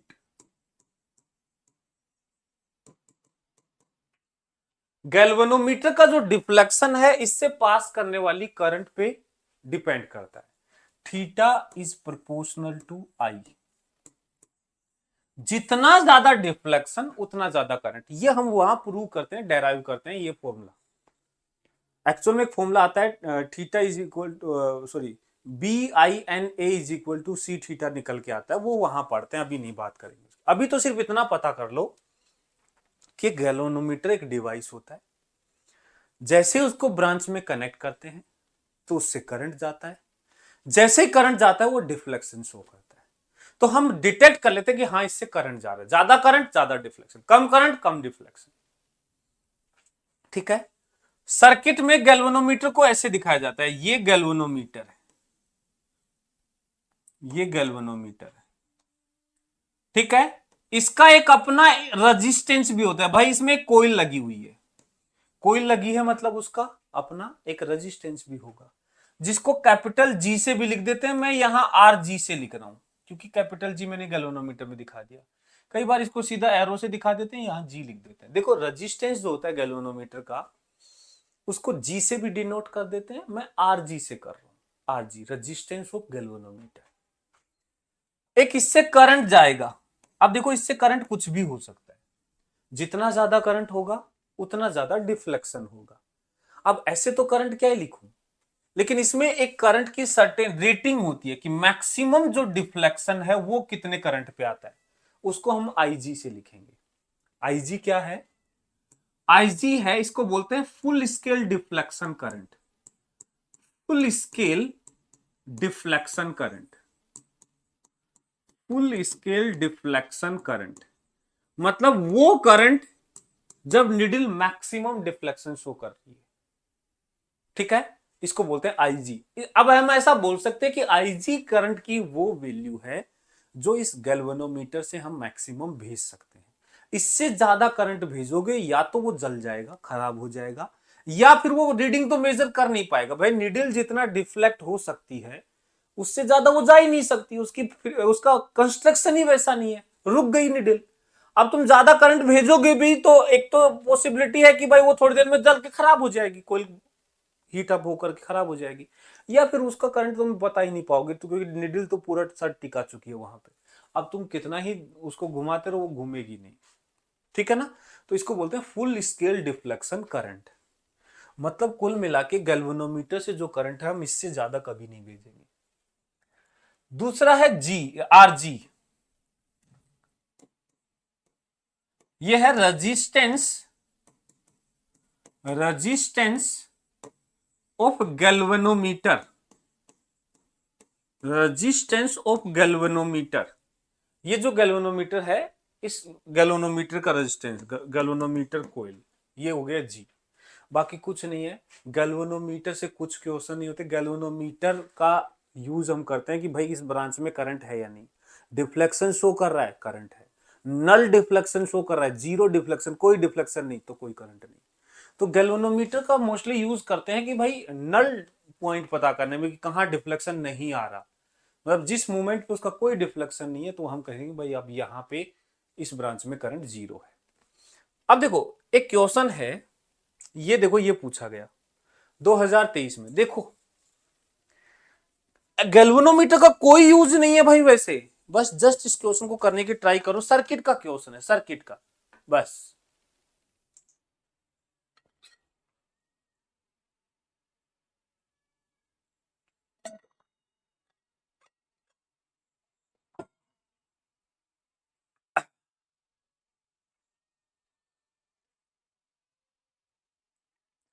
बोला गैल्वेनोमीटर जी जो है ना does not show any deflection, मतलब इसका मतलब है कि इस ब्रांच में करंट नहीं है साहब, ठीक है, बैटरी से कोई करंट नहीं जा रहा।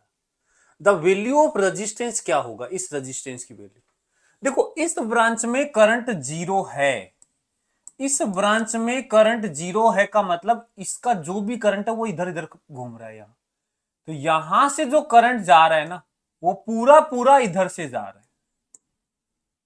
बता सकते हो करंट क्या होगा, करंट क्या होगा, आई इज इक्वल टू होगा 10 अपॉन आर प्लस 400, हाँ या ना, ये करंट होगा। अच्छा, तो इसके क्रॉस पोटेंशियल डिफरेंस कितना होगा, इसके क्रॉस आई आर होगा, तो मैं कहूंगा जो ये आई इंटू आर है plus minus I into R, ये पोटेंशियल डिफरेंस 2 वोल्ट के बराबर होगा, पैरेलल में है, तो ये आई आर 2 वोल्ट के बराबर होना चाहिए। आई कितना है 10 upon R plus 400 into R, ये 2 के बराबर, सोल्व कर दो, तो ये आएगा 2 5 10, तो 5R is equal to R plus 400, तो 4R इज इक्वल टू 400, तो R is equal to 100 ohm. ये लो साहब आ गया आंसर, 100 ओम आंसर आ गया, 100 ओम क्या आ गया आंसर आ गया, बस ये क्वेश्चन है। गैल्वेनोमीटर का क्या यूज है, कुछ नहीं, सिर्फ डराने के लिए, वो डायरेक्टली भी बोल देता कि भाई इसमें करंट जीरो है तो भी वही बात है, गैल्वेनोमीटर का डिफ्लेक्शन नहीं है मतलब करंट जीरो है, तो एक सर्किट का क्वेश्चन और कुछ नहीं। इसमें करंट नहीं जा रहा मतलब सारा सारा सिंगल लूप बन गया, ये वैसे सिंगल लूप है नहीं, लेकिन ये बोल रहा है कि इसमें करंट नहीं गया, मतलब अब ये सिंगल लूप ही है, इसमें ही घूम रहा है करंट, तो सीधा ही लिख दो करंट, सीधा ही लिख दो, और करंट आ गया, आई आर आ गया, आंसर आ गया। चलो अब देखो गैल्वेनोमीटर का यूज कहां करते हैं। एक डिवाइस होता है अमीटर, अमीटर काफी नाम सुना होगा अमीटर का। अमीटर एक डिवाइस होता है जो करंट मेजर करने के काम में लिया जाता है। It is used, it is used to major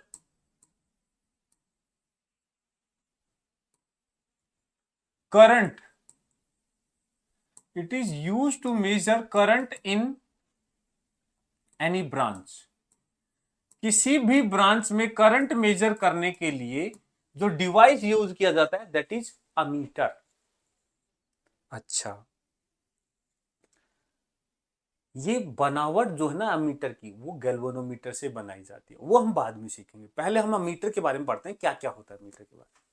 ammeter एक डिवाइस है जो करंट मेजर करने के लिए यूज किया जाता है, और जिस ब्रांच में करंट मेजर करना है हमेशा उस ब्रांच के सीरीज में अमीटर को कनेक्ट करते हैं।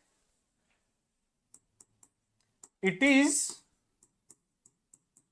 Always connected in series with that branch, series with that branch in which current has to be measured, current has to be measured because देखो दो रीजन है, एक रीजन है कि इसका रेजिस्टेंस बहुत लो होता है because it has very low resistance, low resistance. देखो एक लॉजिक से समझाता हूं, ये हमारा कोई रजिस्टर है, मुझे पता करना था कि इस ब्रांच में कितना करंट है। अब देखो ऑब्वियस सी बात है जो करंट मुझे मेजर करना है उसी के साथ तो अमीटर लगाऊंगा उसी के ब्रांच में, ताकि वो करंट इस अमीटर से भी जाए और ये अमीटर उस करंट को डिटेक्ट कर ले, इसलिए हम इसको सीरीज में लगाते हैं। एक लॉजिक तो ये है, एक ये है कि यदि मान लो गलती से हमने अमीटर को सीरीज में लगा दिया, सॉरी पैरेलल में, इसके पैरेलल में लगा दिया, तो ये क्या करेगा, ये बहुत कम रेजिस्टेंस का डिवाइस होता है। अमीटर एक अच्छा अमीटर बहुत कम रेजिस्टेंस का डिवाइस होता है, तो ये क्या करेगा, कम रेजिस्टेंस मतलब एक ऐसा रास्ता दे देगा जिसका बहुत रेजिस्टेंस कम है, तो इधर से करंट जाएगा ही नहीं, वो सारा करंट खुद के अंदर से ले लेगा। तो जिस रेजिस्टेंस में हमें करंट मेजर करना है ये बंटवारा कर लेगा, कुछ तू ले कुछ मेरे को दे दे, तो ये बहुत सारा करंट इसमें से अपने पास खींच लेगा, और ज्यादा करंट इसमें से आ गया तो खराब भी हो जाएगा। तो यदि गलती से अमीटर को हमने ऐसे लगा दिया तो सर्किट में करंट बढ़ जाएगा, जिससे हमारा अमीटर जो है खराब होने के चांस हो जाएंगे। जो करंट हमें मेजर करना था वो तो अब मेजर ही नहीं कर पाएगा, हमने तो उसको बेचारे को खत्म करके बदल ही दिया, सर्किट ही बदल दिया। ठीक है, तो हमेशा किस में लगाते हैं हम, उस रेजिस्टेंस के सीरीज में, उस ब्रांच के सीरीज में लगाते हैं। एक आइडियल अमीटर जो होता है ना, N ideal ammeter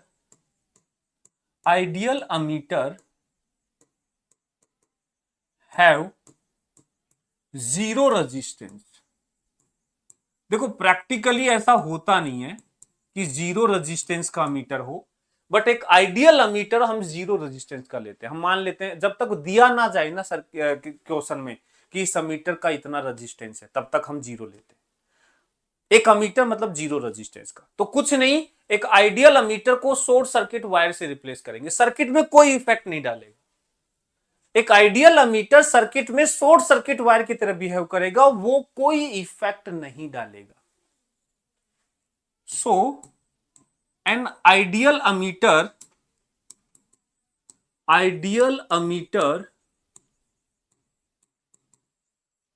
in a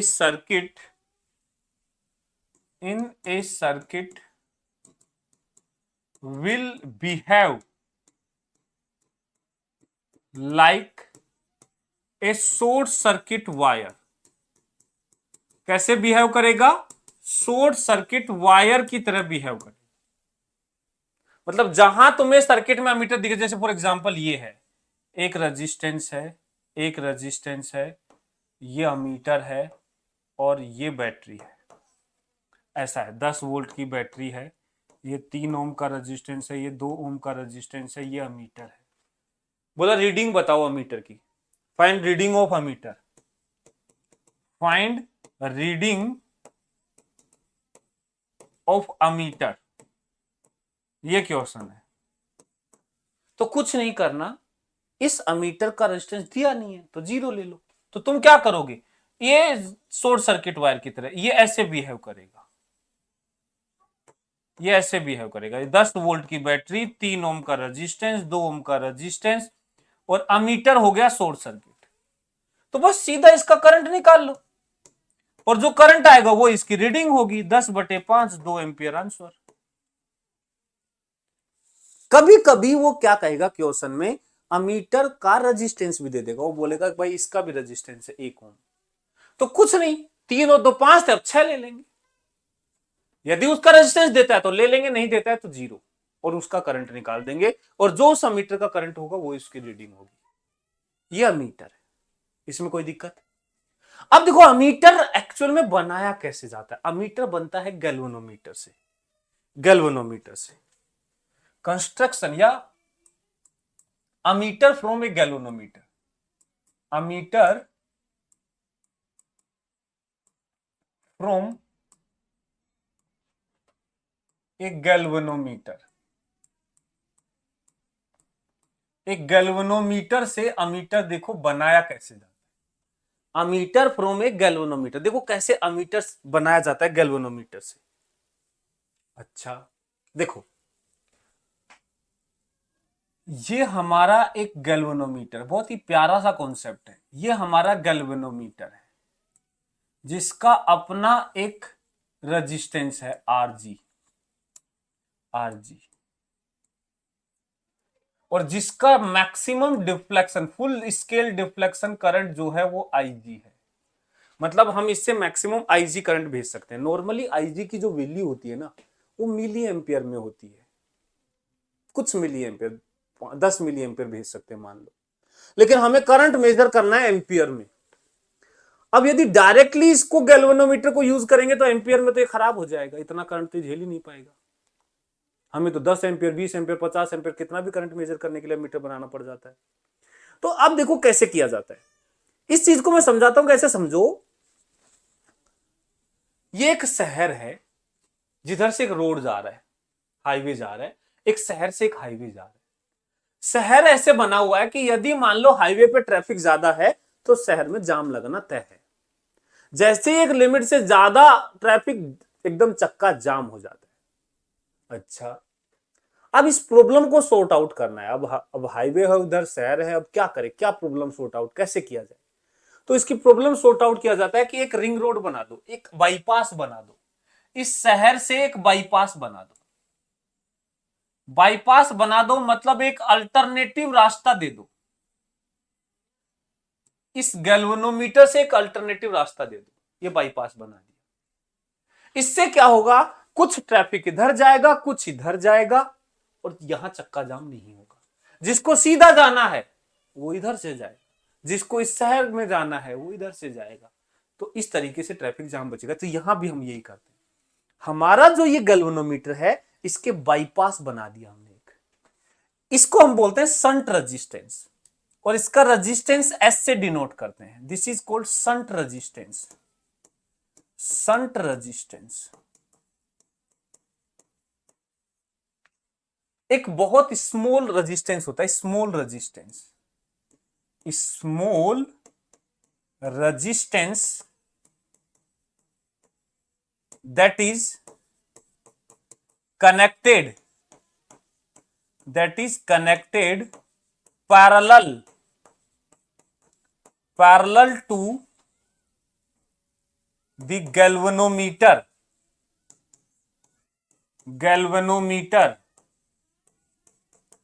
to convert it into a meter। ठीक है ना। अब ये जो शंट रेजिस्टेंस है ना, इसकी वैल्यू सोच समझ के डिजाइन की जाती है। हम पहले पूछेंगे कि भाई देखो तुम्हें करंट मेजर कितना करना है। देखो ये हमारे गैल्वेनोमीटर का फुल डिफ्लेक्शन है, मैक्सिमम ये करंट गैल्वेनोमीटर भेज रहे हैं, तो ये मैक्सिमम भेज रहे हैं तो इधर से भी मैक्सिमम आना चाहिए। फिर हम कहेंगे बताओ भाई तुम्हें कितना मैक्सिमम रेटिंग चाहिए, तुम्हें कितने रेटिंग का एमीटर चाहिए। हम कहेंगे भाई हमें 10 एम्पियर रेटिंग का चाहिए, हम कहेंगे हमें 100 एम्पियर रेटिंग का चाहिए, हम कहेंगे हमें आई एम्पियर रेटिंग का चाहिए, आई रेटिंग का चाहिए। ये हमारी रेटिंग है जो हमें डिजायर्ड है, हमें चाहिए, और हमारा गैल्वेनोमीटर इतना भेज सकता है। तो बाकी का बचा हुआ किधर से भेज देंगे, इधर से। हम रेजिस्टेंस की वैल्यू ऐसी सेलेक्ट करेंगे कि वो जब इन दोनों, हम जानते हैं पैरेलल में जब दो रेजिस्टेंस होते हैं तो करंट का डिवीजन होता है, ज्यादा रेजिस्टेंस वाले में कम करंट जाता है, कम वाले में ज्यादा जाता है। तो इसलिए हम इसको कम रख रहे हैं ताकि ज्यादातर करंट इधर से चला जाए, और इसकी वैल्यू बड़ी सोच समझ के निकाली जाती है। और यहां से हम चाहेंगे कि ये वैल्यू एस की ऐसी लो जिससे कि यहां करंट जाए आई माइनस आई जी। अब दोनों ये पैरेलल में है, तो इन पैरेलल में दोनों के क्रॉस क्या होगा, सेम पोटेंशियल डिफरेंस होगा, सेम पोटेंशियल डिफरेंस होगा। पैरेलल में पोटेंशियल डिफरेंस सेम होता है, कर दो। एक है आईजी आरजी पोटेंशियल डिफरेंस, एक है I minus IG into S. तो यहां से एस की वैल्यू आ जाएगी IG RG upon I minus IG. This will be shunt resistance. तो कभी भी तुमसे पूछे कि कितना शंट रेजिस्टेंस लगाएं, तो या तो तुम ये याद कर लो, क्या मैं कहूंगा कुछ याद नहीं, इतना सा तो बात याद कर सकते हो ना कि अमीटर बनाने के लिए एक शंट रेजिस्टेंस गैल्वेनोमीटर के पैरेलल में लगाया जाता है। ठीक है, अब इस गैल्वेनोमीटर के पैरेलल में शंट लगा दिया, इसकी वैल्यू सेलेक्ट करनी है तो दोनों का पोटेंशियल ड्रॉप सेम कर दो। इसका तो आईजी आरजी, और बचा हुआ करंट जाएगा आई माइनस आईजी नीचे वाले से इंटू एस, ये शंट रेजिस्टेंस आ जाएगा। यहां आईजी जो है ये गिवन होगा full scale deflection current, full scale deflection current galvanometer का, full scale deflection current of galvanometer. ठीक है, और ये जो आई है ये करंट रेटिंग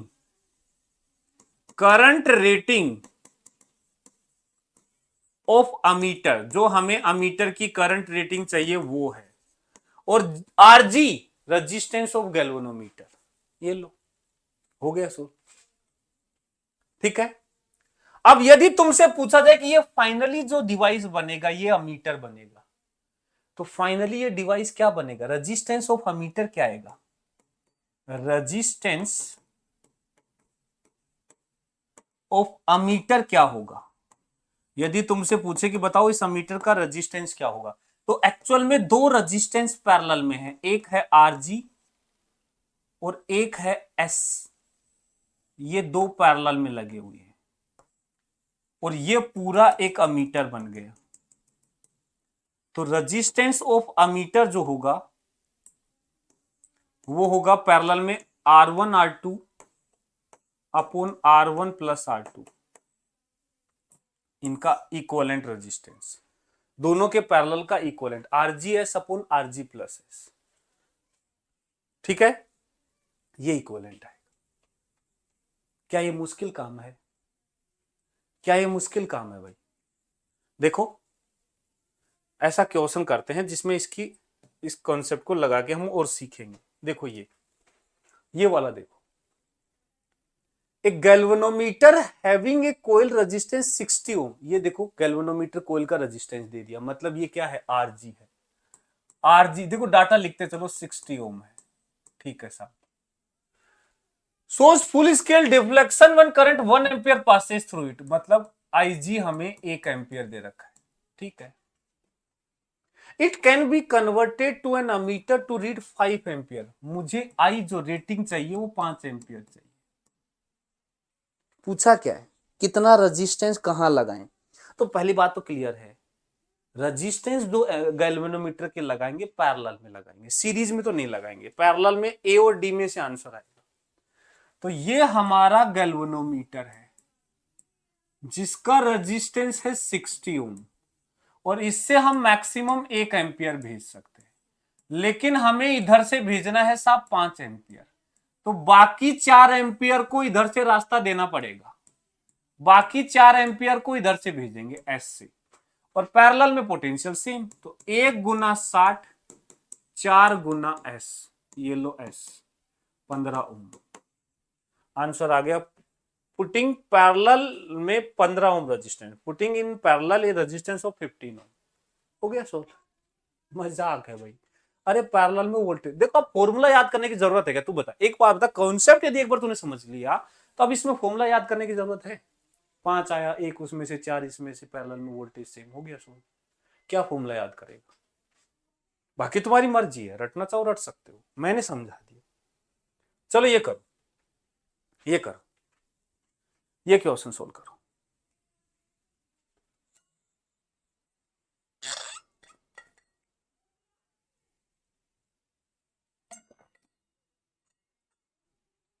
हाँ भाई,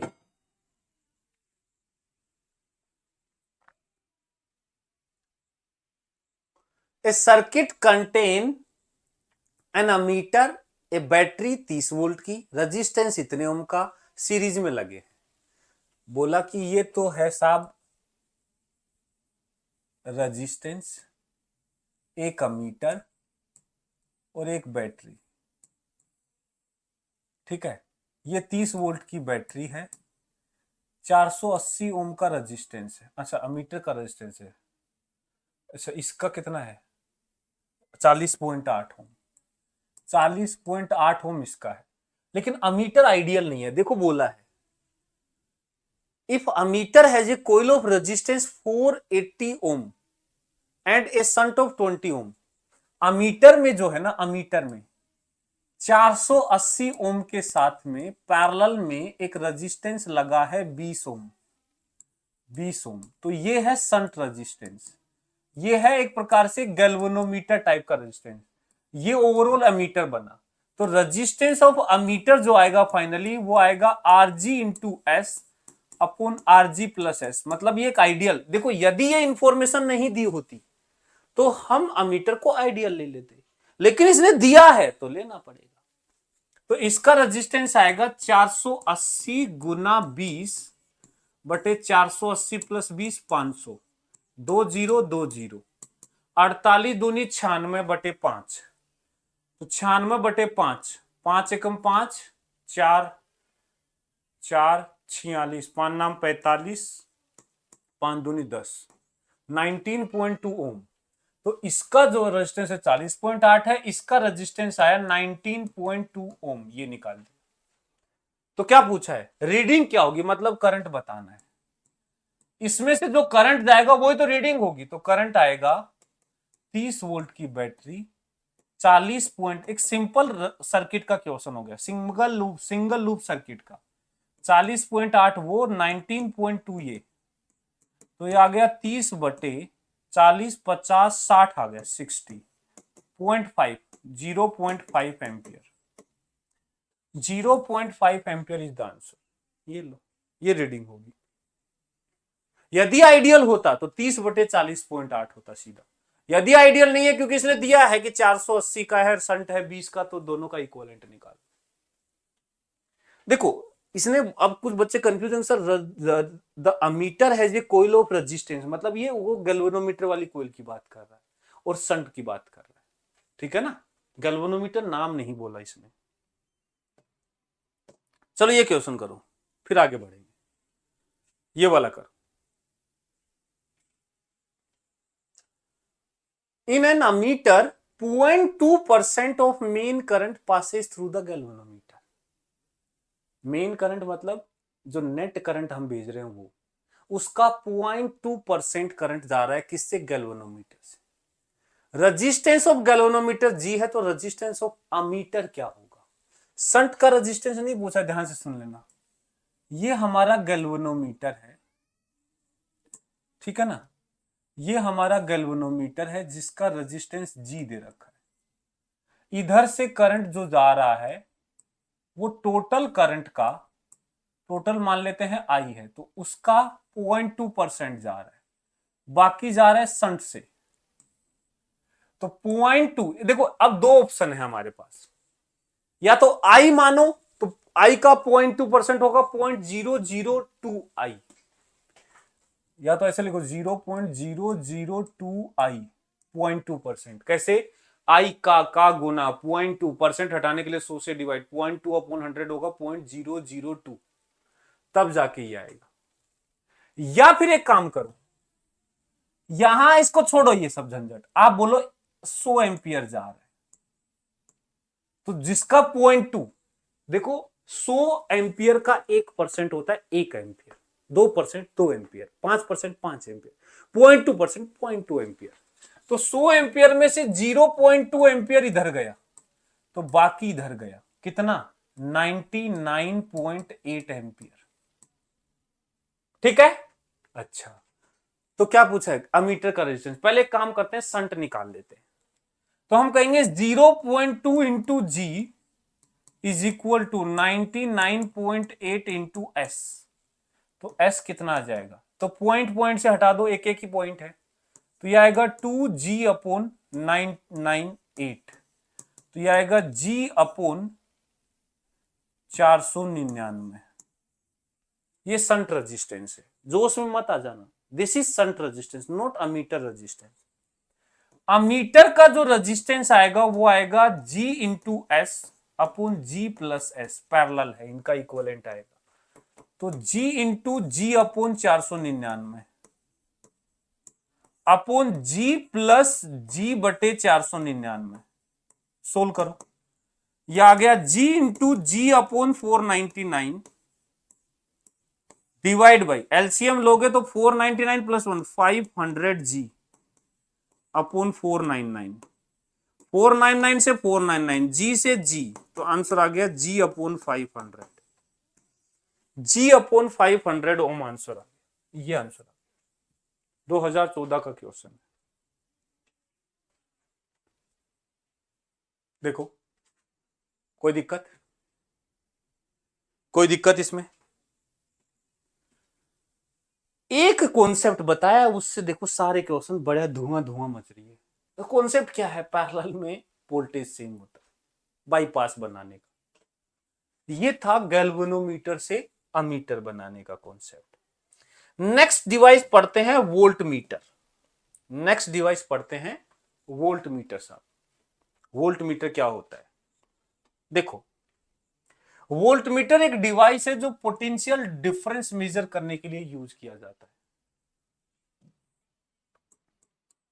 है। It is a device used to measure it is a device used to measure potential difference potential difference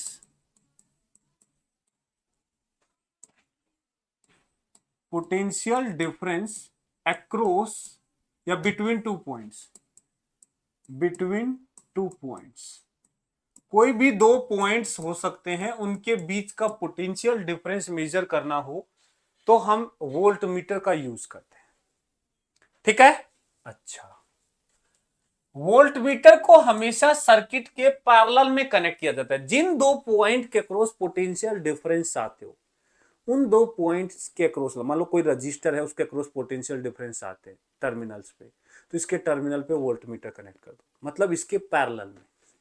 तो वोल्ट मीटर को हमेशा जिस जिस भी चीज के पोटेंशियल डिफरेंस की आप कैलकुलेशन करना चाहते हो, मेजर करना चाहते हो, उसके पैरेलल में वोल्ट मीटर कनेक्ट करो। it is always connected in parallel to that device across which potential difference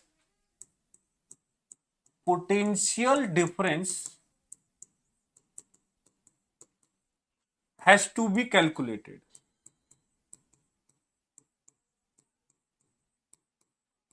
जिसके अक्रॉस पोटेंशियल डिफरेंस निकालना है ना, उसके पैरेलल में कनेक्ट कर दो।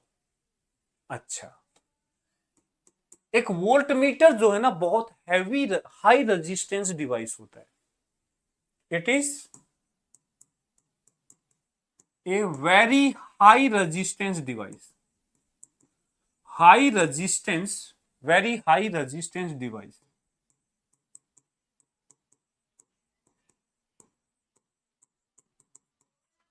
ठीक है, बहुत हाई रेजिस्टेंस डिवाइस होता है, इसलिए इसको पैरेलल में लगाते हैं। यदि गलती से रेजिस्टेंस को तुमने उस ब्रांच के सीरीज में लगा दिया, इस वोल्ट मीटर को उस ब्रांच के सीरीज में लगा दिया, तो इसका रेजिस्टेंस बहुत हाई होता है, तो उस सर्किट के करंट को ही खत्म कर देगा।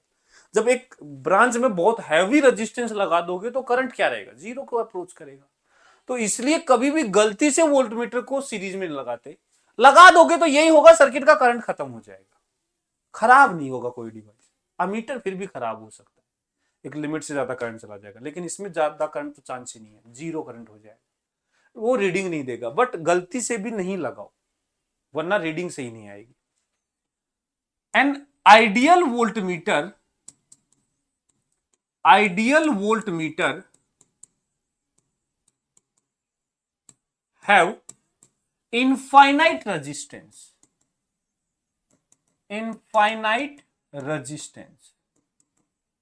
देखो, ये बोलने की बात है, प्रैक्टिकली ऐसा नहीं होता है। एक आइडियल वोल्ट मीटर जो है, उसका इनफाइनाइट रेजिस्टेंस होता है। मतलब आइडियल वोल्ट मीटर हमेशा सर्किट में ओपन सर्किट की तरह बिहेव करता है।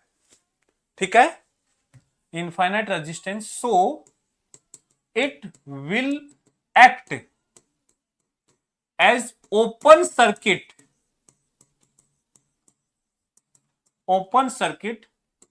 in open circuit, it will act as open circuit। ठीक है, मतलब जहां वोल्ट मीटर लगाओगे, एक आइडियल वोल्ट मीटर मतलब उस सर्किट की करंट को नहीं लेगा, तो जिस भी ब्रांच में वोल्ट मीटर होगा ना, उस ब्रांच के करंट को ऑलमोस्ट खत्म कर देगा। ठीक है, तो गलती से यदि तुमने उसको सीरीज में लगा दिया, गलत कनेक्शन कर दिया, तो उस ब्रांच के करंट को ऑलमोस्ट खत्म कर देगा, क्योंकि इनफाइनाइट रेजिस्टेंस है। ठीक है, प्रैक्टिकली हाई होता है रेजिस्टेंस, इनफाइनाइट नहीं होता।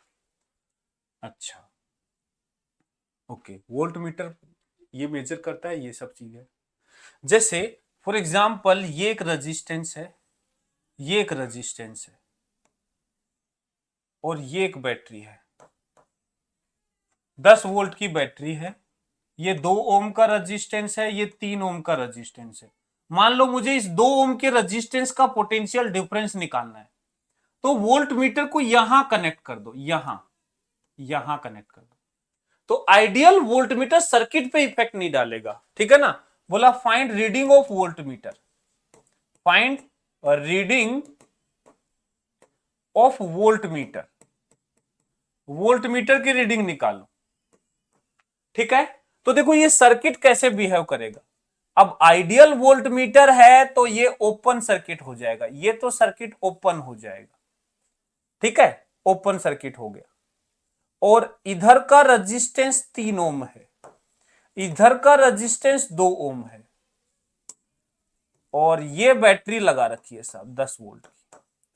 तो तुम ही बताओ इधर से करंट कितना आएगा, इससे करंट आएगा 10 बटे, देखो ये तो हटी गई ब्रांच, तो ये एक ही रास्ता, सिंगल लूप सर्किट बन गया 5, तो 2 एम्पियर करंट आएगा। तो वोल्टेज अक्रॉस 2 ओम क्या हो जाएगा, आई इंटू आर, तो 2 गुना 2 4 वोल्ट, यही रीडिंग हो जाएगी, यही रीडिंग हो जाएगी। तो जिसके अक्रॉस वोल्ट मीटर लगा है उसके अक्रॉस जो पोटेंशियल डिफरेंस आएगा वो मेजर कर दो।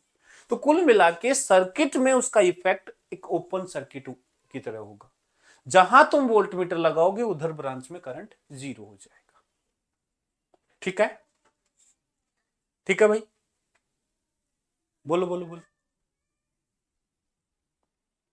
अच्छा, अब बात आती है कि वोल्ट मीटर भी क्या गैल्वेनोमीटर से ही बनाया जाता है, बिल्कुल हाँ।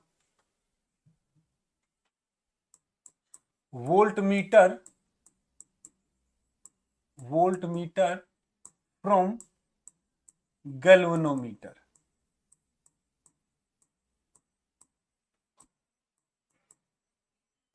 एक्चुअल में चाहे वोल्ट मीटर हो चाहे अमीटर हो, दोनों के लिए जो बेसिक डिवाइस होता है वो होता है गैल्वेनोमीटर, मूविंग कोयल गैल्वेनोमीटर, ठीक है ना। बस उसका यूज अलग अलग हम कर लेते हैं, उसके स्केल को बदल देते हैं, अमीटर पे अमीटर की रीडिंग एम्पियर में लिख देते हैं, इस पे वोल्ट मीटर में वोल्टेज में लिख देंगे, बाकी डिवाइस बैक हैंड पे वही होता है, ठीक है ना। अब देखो कैसे वोल्ट मीटर बनाया जाता है। ये साहब हमारा एक गैल्वेनोमीटर है जिसकी कोयल का रेजिस्टेंस आरजी है, आरजी रेजिस्टेंस ऑफ गैल्वेनोमीटर कोयल, और इससे मैक्सिमम जो हम सेफ करंट भेज सकते हैं जिससे ये खराब नहीं होगा, दैट इज आईजी, आईजी। अब यदि इसको सीधा हम वोल्टेज मेजर करने लगे तो इसके क्रॉस पोटेंशियल आईजी की वैल्यू बहुत कम होती है, ज्यादा वोल्टेज इसके क्रॉस नहीं ले पाते, और यदि हम इसको ज्यादा वोल्टेज के क्रॉस लगा देंगे तो फैल जाएगा डायरेक्टली। तो ये इसलिए हम क्या करते हैं, इसके सीरीज में, इस गैल्वेनोमीटर को वोल्टमीटर बनाने के लिए सीरीज में हाई रेजिस्टेंस कनेक्ट कर दिया जाता है। To convert a galvanometer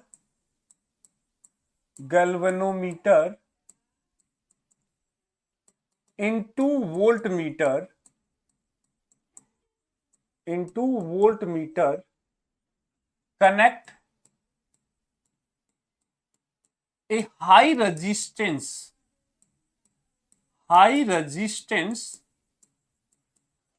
in series, इस बार सीरीज में लगा रहे हैं, ठीक है, with it, connect A high resistance in series, एक हाई रेजिस्टेंस इसके सीरीज में लगा दो। तो अब ये जो पूरा डिवाइस है, ये एक वोल्ट मीटर हो गया, ये क्या बन गया, एक वोल्ट मीटर।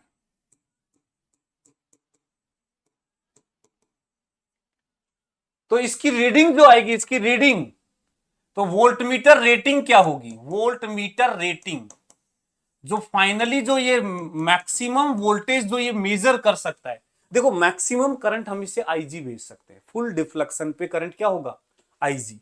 तो वोल्टमीटर की जो रेटिंग हो जाएगी वो हो जाएगी IG into R G plus R. तो सिंपल सा कॉन्सेप्ट है भाई, जितने ज्यादा रेटिंग का तुम्हें वोल्ट मीटर चाहिए, तुम्हें 10 वोल्ट का चाहिए उसके हिसाब से रेजिस्टेंस लगाओ, तुम्हें 20 वोल्ट का चाहिए उसके हिसाब से लगाओ, तुम्हें 100 वोल्ट का चाहिए उसके हिसाब से लगाओ, तुम्हें 1000 वोल्ट रेटिंग का चाहिए उसके हिसाब से रेजिस्टेंस लगाओ। जिसके हिसाब से रेजिस्टेंस लगाओगे उस हिसाब से वोल्टेज रेटिंग आप बना सकते हो। आर की वैल्यू बदल बदल वही गैल्वेनोमीटर, कोई चेंज नहीं कर रहे उसमें। ठीक है, ये वोल्टमीटर रेटिंग आ गई। यदि तुम्हें बोला जाए रेजिस्टेंस ऑफ वोल्टमीटर क्या होगा, रेजिस्टेंस ऑफ वोल्टमीटर कितना हो जाएगा, तो देखो तुम ही बताओ कितना हो जाएगा। रेजिस्टेंस ऑफ वोल्टमीटर हो जाएगा आरजी प्लस आर, सीरीज में है, वहां पैरेलल में थे पैरेलल वाला फॉर्मूला लगाया, यहां सीरीज में है सीरीज वाला फॉर्मूला लगाया, आरजी प्लस आर, ये वोल्टमीटर बन गया साहब। सिंपल सा कंस्ट्रक्शन है। अब देखो एक क्वेश्चन देखो, ये वाला क्वेश्चन देखो, a voltmeter has resistance G ohm and range V ohm volt. एक वोल्टमीटर है जिसका रेजिस्टेंस जी है और उसकी रेंज वी है पहले से, ठीक है।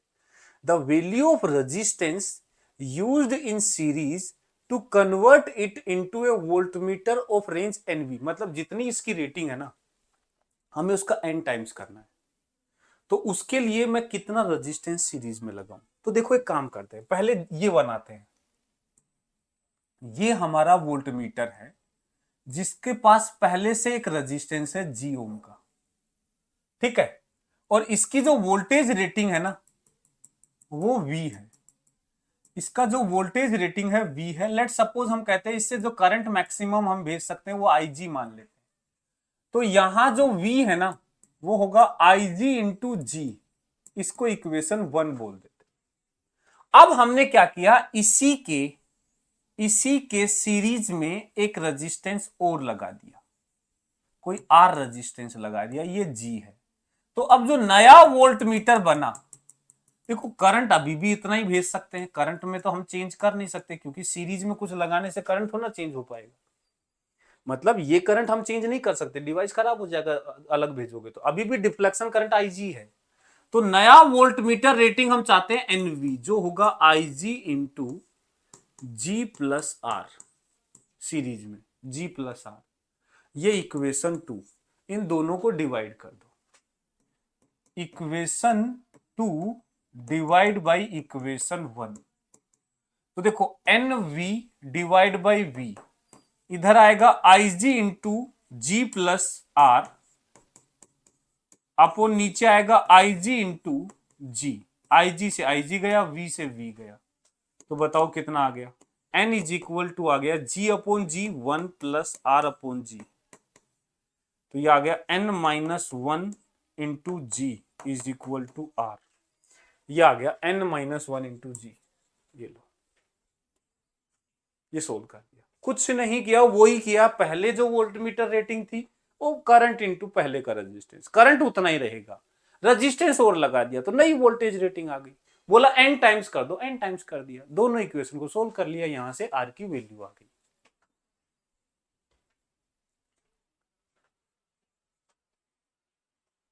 ठीक है, ठीक है,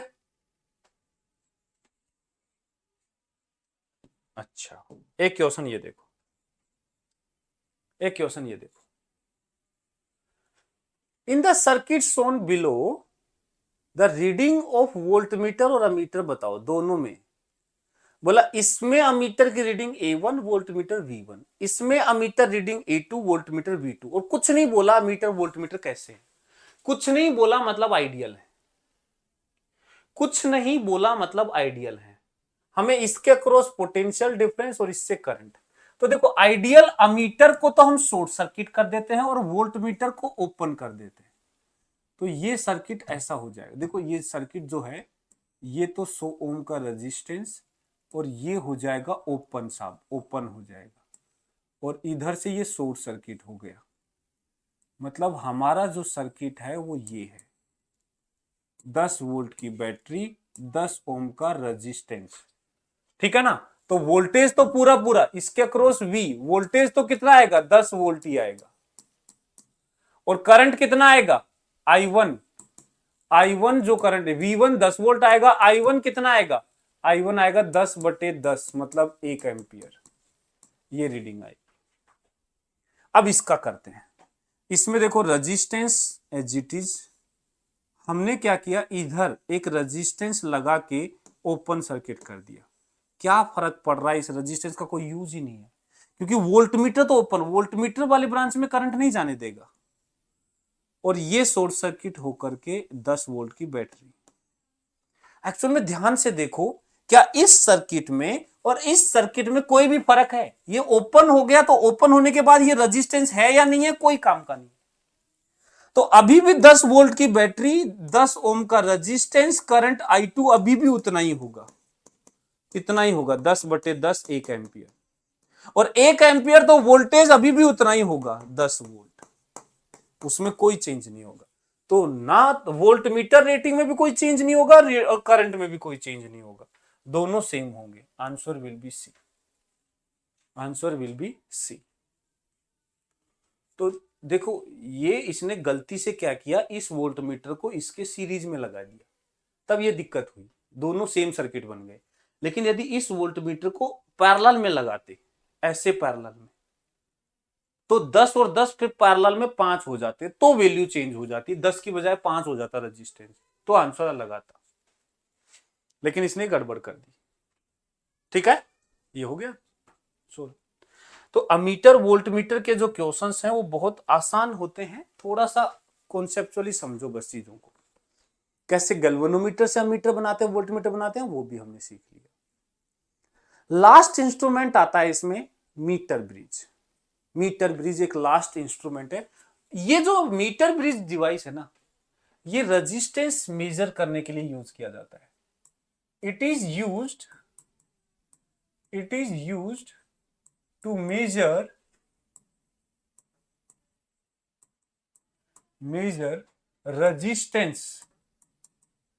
resistance ऑफ ए वायर। किसी भी वायर का जो रेजिस्टेंस है वो हम इससे मेजर कर सकते हैं। रेजिस्टेंस मेजर करने का डिवाइस है। मीटर ब्रिज जो है ना, ये व्हीटस्टोन ब्रिज पर काम करता है। It works on the principle of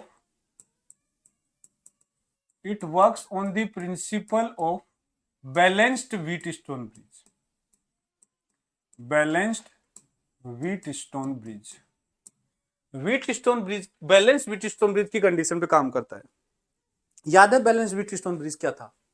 हमने एक सर्किट समझा था जिसमें ये यदि रेशियो सेम होते हैं रेजिस्टेंस के, तो उस केस में सी और डी का पोटेंशियल सेम हो गया था, तो उस वाली ब्रांच में कोई करंट नहीं जाता है। वही सेम यहां देखो, सर्किट की बनावट क्या है, ये थिक स्ट्रिप्स है, मोटी थिक स्ट्रिप्स, ताकि इनका रेजिस्टेंस ना के बराबर हो। और ये ए पॉइंट है, ये सी पॉइंट है, ये बी पॉइंट है, ये डी पॉइंट है। ठीक है, और ए और सी के बीच में सीधा एक वायर कनेक्टेड है, ये वायर है, ये यूनिफॉर्म वायर होता है। और इस वायर के पास में एक स्केल लगा हुआ है। एक्चुअल में ये लेंथ को मेजर करने के लिए स्केल लगाया जाता है। ये जो वायर होता है 100 सेंटीमीटर लंबा, मतलब 1 मीटर लंबा वायर होता है। वायर एसी जो है, वायर एसी, ये 1 मीटर वायर, मतलब 1 मीटर मतलब 100 सेंटीमीटर लॉन्ग वायर होता है। 100 सेंटीमीटर लॉन्ग वायर होता है, यूनिफॉर्म होता है, मतलब यूनिफॉर्म वायर होता है, यूनिफॉर्म वायर। इसका जो रेजिस्टेंस है ना, रेजिस्टेंस वो लेंथ के डायरेक्टली प्रोपोर्शनल, मतलब 2 सेंटीमीटर का जितना रेजिस्टेंस होगा, 4 का उसका डबल होगा। 4 सेंटीमीटर लेंथ का रेजिस्टेंस होता है रो एल अपॉन ए। जितना ज्यादा लेंथ उतना ज्यादा रेजिस्टेंस, लेंथ के डायरेक्टली प्रोपोर्शनल होगा। तो अब ध्यान से देखो इस सर्किट को, ये वाली जो बैटरी है ना, ये इस पूरे सर्किट को पावर देने के लिए है। अब देखो इस सर्किट की बनावट में आपको दिखाता हूं कैसा है। ये हमारा पॉइंट ए है, ठीक है, ए है, ये हमारा पॉइंट सी है, इधर एक रेजिस्टेंस लगा हुआ है आर, इसको हम बोलते हैं लेफ्ट आर्म। राइट आर्म में एक रेजिस्टेंस है एस, ये नॉन रेजिस्टेंस है, ये है नॉन रेजिस्टेंस, नॉन रेजिस्टेंस, और आर जो है अननोन रेजिस्टेंस है। और ये जो वायर है सीधा एक पूरा सिंगल वायर है, ठीक है, लेकिन बीच में बी से एक गैल्वेनोमीटर कनेक्टेड है। यहां से बी से, ये पॉइंट बी है, यहां से गैल्वेनोमीटर लिया और इस गैल्वेनोमीटर को एक जोकी से, पॉइंटर से कनेक्ट कर दिया जाता है। ऐसे ऐसे कनेक्ट होते हैं एक पॉइंटर की तरफ, जोकी बोलते हैं इसको, और इस पॉइंटर को इस वायर पे टच किया जाता है।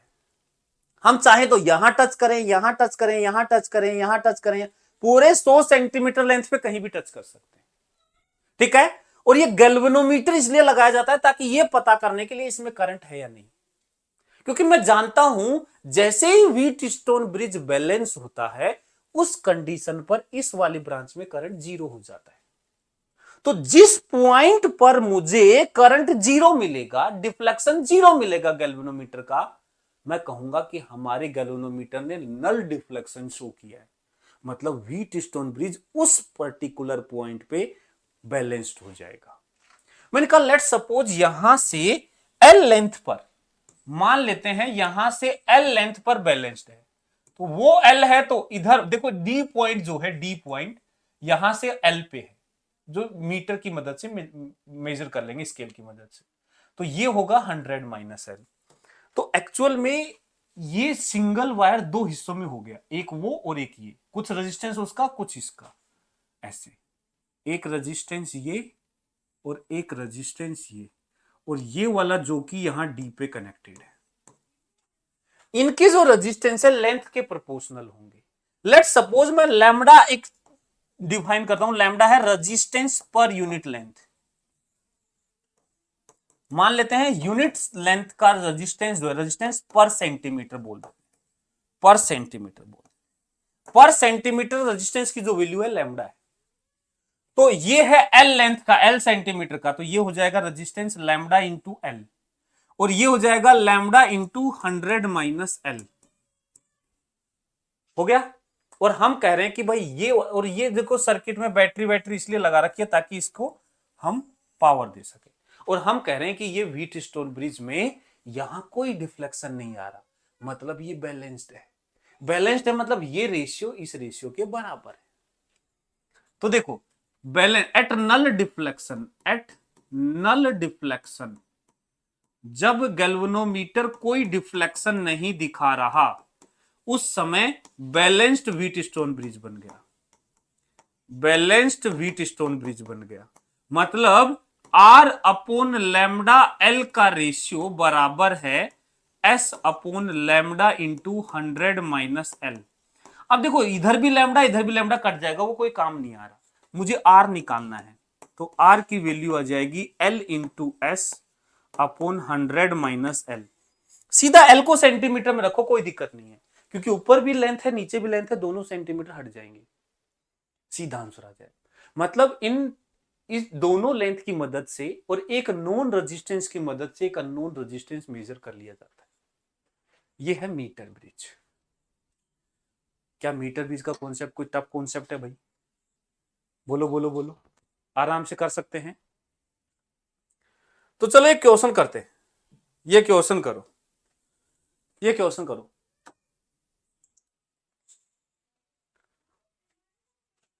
बताओ भाई, इस क्वेश्चन का आंसर बताओ,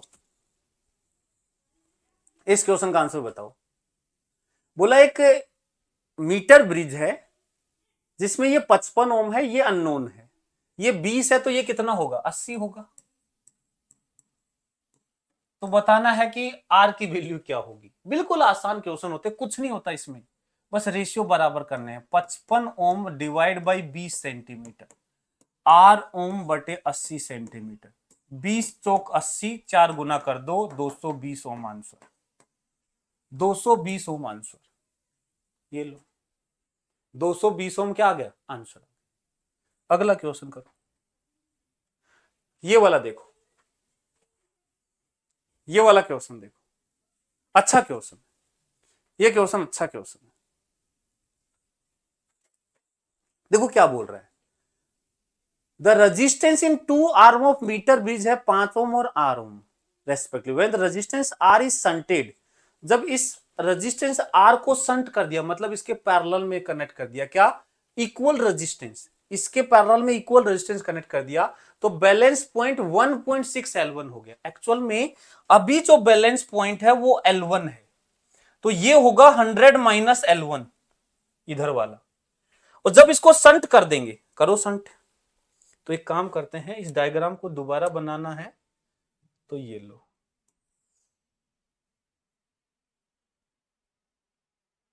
ठीक है, ये क्या हुआ, ये क्या हुआ,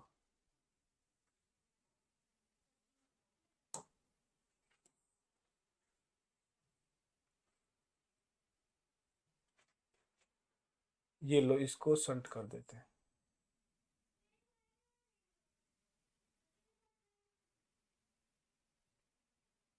ठीक है, ये शंट कर देते हैं, ये दूसरा डायग्राम बना लिया, ठीक है।